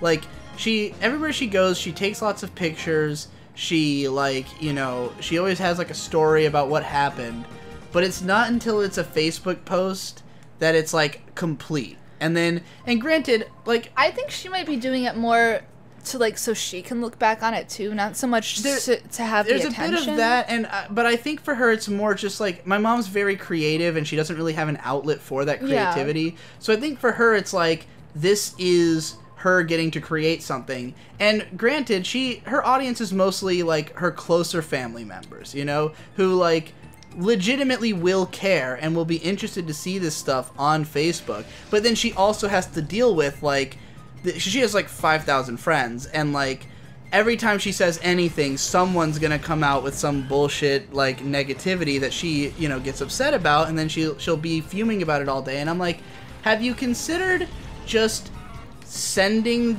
the thing you made to the people who you know will care? Like, it's mostly her sister, like, her younger sister, who's, like, the main person, who's, like, the audience of her Facebook, who really cares about the stuff she posts. I'm just like, just email the things you make to your sister if you just want, you know, someone who you care about to see it, or just email it to me. Like, I don't look at Facebook. So, like, my parents, they're always, like, my parents post so much on there, and, like, I never know what the hell they're doing at any given time, because the only way they communicate is via Facebook. And so, like, they'll talk to me in the messenger and be like, oh, don't you know that we, like, did all this? And I'm like, no, because you didn't tell me. You posted it on Facebook, and I'm not going on Facebook to learn about what you're doing, just like you won't go on Twitter to learn about what I'm doing, although my mom will occasionally, or watching my videos to know what I'm doing, you know? So, like, just send it to me. Just send it to the people you care about, and if it's something that you're doing for profit, find a more profitable way to release it, you know? Like, either make it a product or don't make it a product. It's one way or the other. Like, don't play around in this middle ground where you just have to participate in this frustrating social media game that for most people involved is a war. It's a war they're trying to fight, and they want you on their side. And you, by being on the platform, are participating in the war. Like, you are either going to be a casualty or a fucking, you know, a POW, or you're gonna have to pick a side. But, like, you can't go on social media and, like, complain that everything's politicized, because that is the nature of the media. It is a political sphere. It is a battle. If you continue participating in it, you have no right to complain. There are ways around it. Just talk to your fucking friends. Just talk to a community about the thing. Don't go on social media where everyone's there, and therefore the audience is everybody, because those people have an incentive to politicize everything, and they have an incentive to not give a fuck about your feelings. To be honest, like, I think the only reason that I go on Facebook is to brag about an accomplishment or something. Same. And, like, I don't even use it for that anymore. I don't look at it to check, because, like, anybody else that I know who uses Facebook, who is my age and that I respect, use Facebook the same way. Mm-hmm. And then there's also people who are on Facebook constantly talking about how they hate girls, or constantly talking about politics, or constantly talking about something or the other, like posting pictures of animals or something. And it's just like, I'm not interested in any of this or any of you. Like, I just want you to feel bad about yourselves when you look at my Facebook. Because that's how you make me feel inside. I stopped using Facebook a few years ago because I used to use it that way, where, like, I would just go on there to, like, brag about accomplishments, or just, like, to give little updates on my life to, like, my family and stuff. But what eventually happened is when Facebook changed the algorithm so that it's no longer, like, in order of time, it's in order of just whatever the fuck, my posts sink. Because I'm so inactive, like, every time I post, it immediately just drops off the fucking page. You just gotta take a selfie of your little cleavage, and you'll see some traffic to your page right away. Yes, my cleavage. It's proven. The beard I'll right post, above like, my a text cleavage. post and get, like, 10 likes on it, and then I'll post, like, a sexy selfie as my profile picture. I get, like, 90 likes on it, and then I'll post something about how I'm autistic and, like, how you guys all bullied me in high school, and then I'll get, like, 70 likes on it, and it's like... I'm done. I don't need to ever use Facebook again because I got it all off my chest. Yeah. I haven't used Facebook since my internment in the hospital, and you know, just because whenever I go on it, everybody else seems to have all their shit together, and I'm like, oh, like, not me though. To complete my response to Vic and Hope, Victor, get off Facebook. Get off social media. Stop paying attention to the drama. Be a real man. And the biggest thing to remember, because he kind of caught on to this as the show went, that all the outrage towards his short film turned out to just be one guy. Because there was a guy who was raising a bunch of fuss on Facebook, and this guy had also been the one who, like, protested by leaving the board of whatever, some film shit. And, this guy, it turns out has, like, some kind of history with the lead actress on this play. There's more to it. This guy has an agenda. He's using Victor's play as a way to again, fight a political war. Yeah. He has something he can gain. He found this as a springboard, and he can use it. And the important thing to remember is that, I think we talked about this on the Waifu Cast, that so much of the chaos in the world is created by just a handful of people. Because if you are the disruptors. Let's say, I think the average normal person goes through their life barely doing anything illegal or, like, disruptive. Because most people are just trying to lay low. Most of us are just trying to be normal. We're not trying to fucking stand out. We're not trying to hurt anybody. We're not trying to get in any trouble. We're just living our lives normally. And maybe occasionally we'll steal something, or smoke some weed, or drive drunk. You know, or sit in the front seat without their seatbelt on. Yeah. But or go above the speed limit. There are people out there who do not have that same mindset. Who are not thinking about trying to lay low and not cause much damage. They're people who are constantly creating chaos, who steal every time they go out, who commit crimes constantly, or on the internet, who are always fucking with people. When someone is like a troll as like a way of life, that doesn't mean that they're like a guy who pops up once every couple of months to leave an angry comment on a video. It means it's a guy who has 7 accounts that he is using to constantly spam every video he comes across. Who is having conversations with himself to fuck with you. Who is, like, finding everyone he can with a political narrative and saying something to them.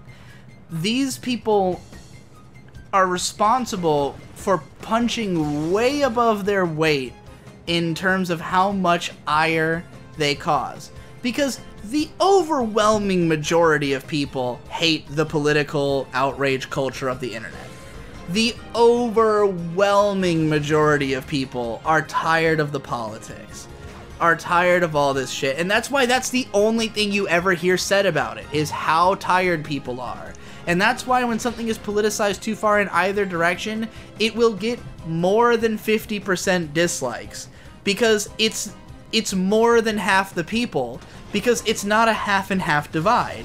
It's 2 extreme camps who are very small, who won't shut the fuck up and are constantly screaming. When people get outraged about something and, like, someone gets fired, it's not because there was a huge backlash. It's because 10 people complained and companies are fucking pussies.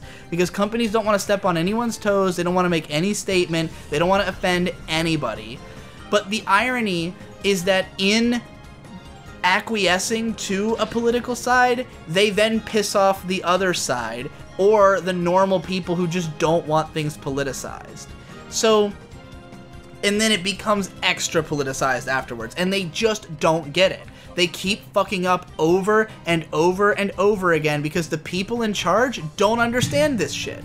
They do not use social media. They do not know what's going on. They just hear moms are complaining, let's fucking change everything, let's fire the guy. Moms are the scariest group. Even Nobody though it might be like 10 moms who are part of like some radical fucking insane faction that, like, if you knew who that mom was, there's no way you'd listen to anything she says, you know? When it's someone like, when you get a message that says, you know, acclaimed anime or award-winning anime director, and then you find out, oh, the guy's a Holocaust denier. Like, are we gonna let this be the guy who our corporate overlords go, oh, we better not step on this guy's toes, someone's complaining. Oh, turns out the guy complaining is a neo-Nazi. You know, oh, turns out the people complaining are fucking, you know, radicalized and trying to spread a political message. Who would have fucking guessed, you know?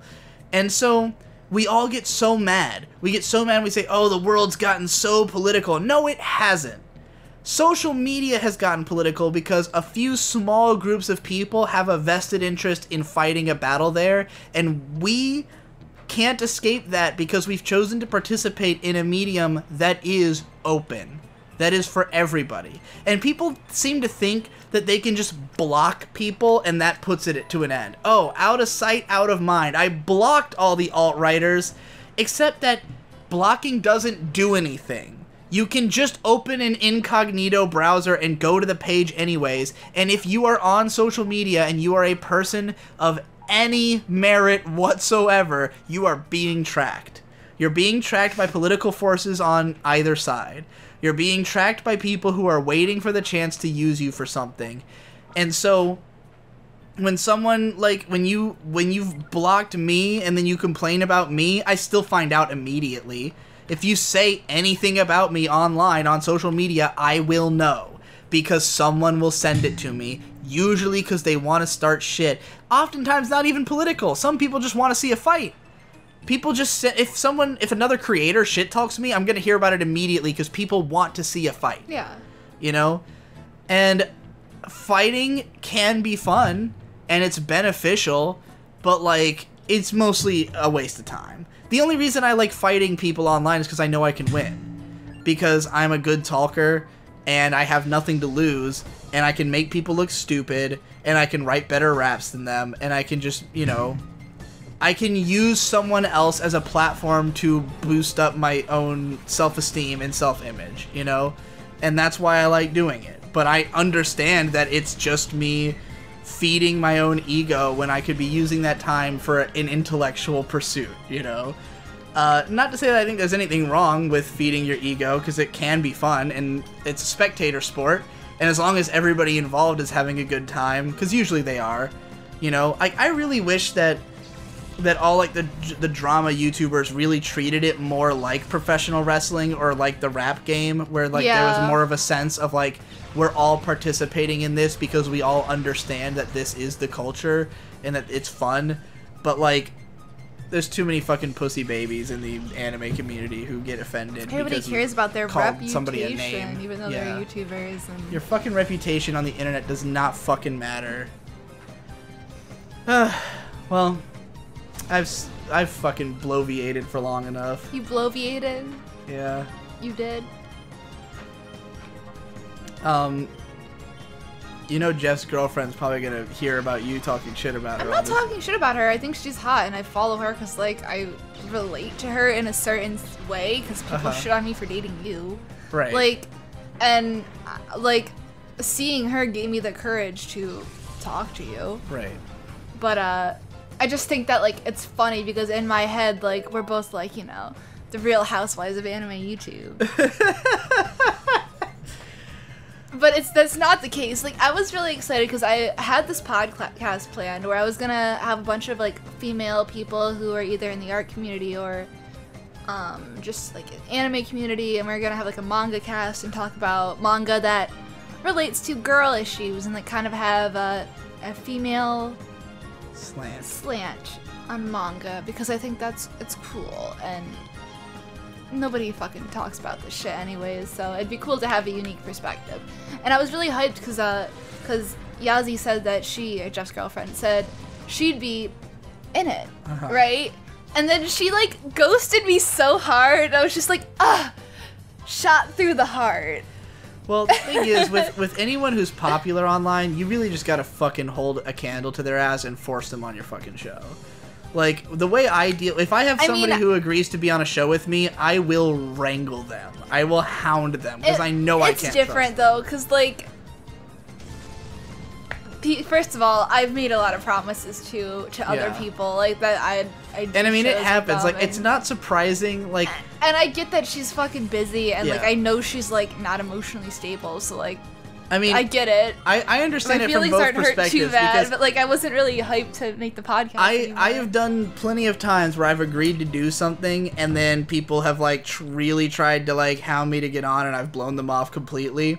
And I've been on both sides of the coin, and it just kind of comes down to who is the person. Like, is it sometimes you tell a guy, be on my show, and they're fucking well prepared. Sometimes you tell a guy, be on my show, and you gotta really wrangle them. And sometimes they're just not gonna be on your show. And, you know, but it just comes down to, like, once you figure out what type of person that is, you can make judgments from there. And it's like, with her, I'm not sure. Like, I don't know if she's more the type who, if you had kept bugging her about it, she wouldn't have shown up, or if she would have had you kept begging her about it, you know?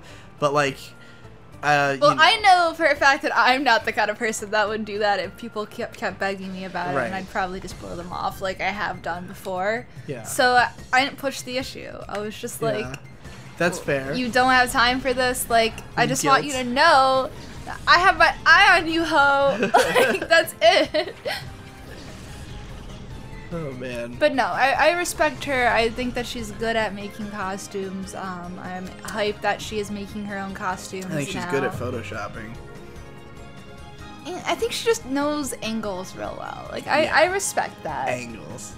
That's what we'll call it. I think that's kind of like the wizardry that, like, all us girls kind of understand. Like, I could take a picture that makes me look hotter than I appear. Like, not the way I would normally look. Like, sure, anybody knows the flattering angles. I don't think, you know. I mean, I've seen you do, you know, flattering angle, makeup, good outfit, good lighting, good filter, you know, minor touch up.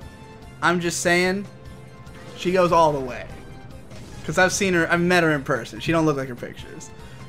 I'm just saying it right here and now. I'm not saying this is an insult or anything. You know, mad respect to the wizardry. She don't look like her pictures, though. Snaps. I'm just saying.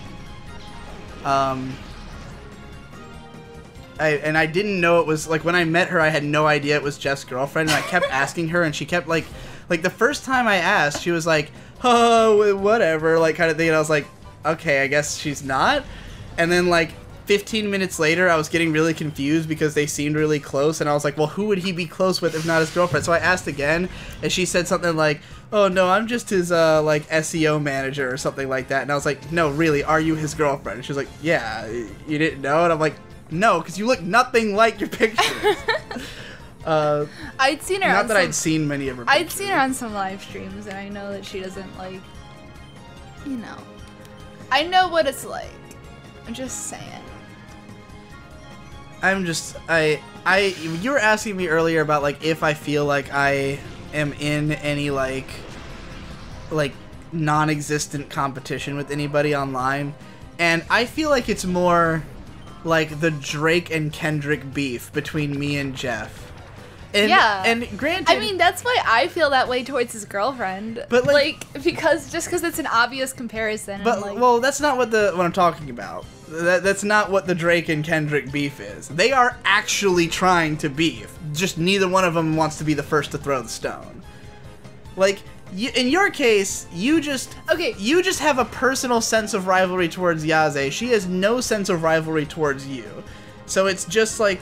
But, you know, she knows who I am. She followed me back. Yeah, but she's not, like, rivaling with you as far as we know. Me and Jeff are constantly taking pot shots at each other, but it hasn't, like, escalated because neither one of us wants to be the bad guy in it. Because there's no... We can't just start it for no reason. Like, I can shit on Jeff all day for the obvious reasons that he's a shill and a crunchy fuck and, like, you know... and his content sucks, and like I can say all that, but that's not enough for him to come at me.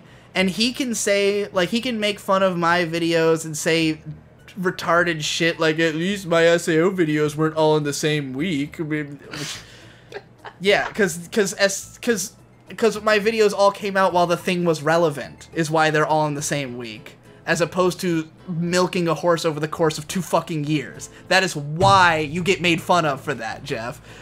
Anyways, he can say that about me. If he could write them that fast, they would come out. Yeah. So, like, but none of this is worth, like, a fight. Oh, God. And, like, there's no reason for either one of us to just come out swinging at the other guy. But we both, like, deep in our hearts know that, like, that one day it's possible that, like, one of us is going to get... Either I'm going to say something really extreme about streaming and he's going to make a whole video response to it, which hasn't happened yet. He's never addressed my points directly. He's, like... Because wait, didn't he address your video last year about, like, kissing Not me? Directly, because it was something he was already working on. Oh, okay. Because in that case... See, because he was a part of, like, a big... kiss anime, like, so are we gonna thing. keep playing? Because I went to the save state. No, we can stop. And I saved. Just to summarize my point, just like he will always, like, I might be a part of a conversation about a subject, and he will make it a response to everybody talking about it, and usually not that focused on the things I said. And then he'll take little pot shots at me on Twitter, but always in like a snarky kind of offhanded way. And I just constantly rip on him because I use him as a symbol for shilling. Because, like, it's just... There's certain people who I just use as symbols because they perfectly embody something, you know? Like, that this person is just such an easy shorthand that I'm gonna mention them all the time because, like... It's just like mentioning an anime as a shorthand. Like, using Ava as an instant, like, if you're talking about something deep or well-known... Bam, hit him with Ava. You know, everybody understands that that's what you're talking about. So if I need a shill, why would I pick anyone else other than Jeff? He stands for shilling in the anime community, in people's minds at least, you know? Yeah. So, like, it's an easy thing to do, but as a result, it just sounds like I'm talking shit about Jeff all the time. But, like, you know...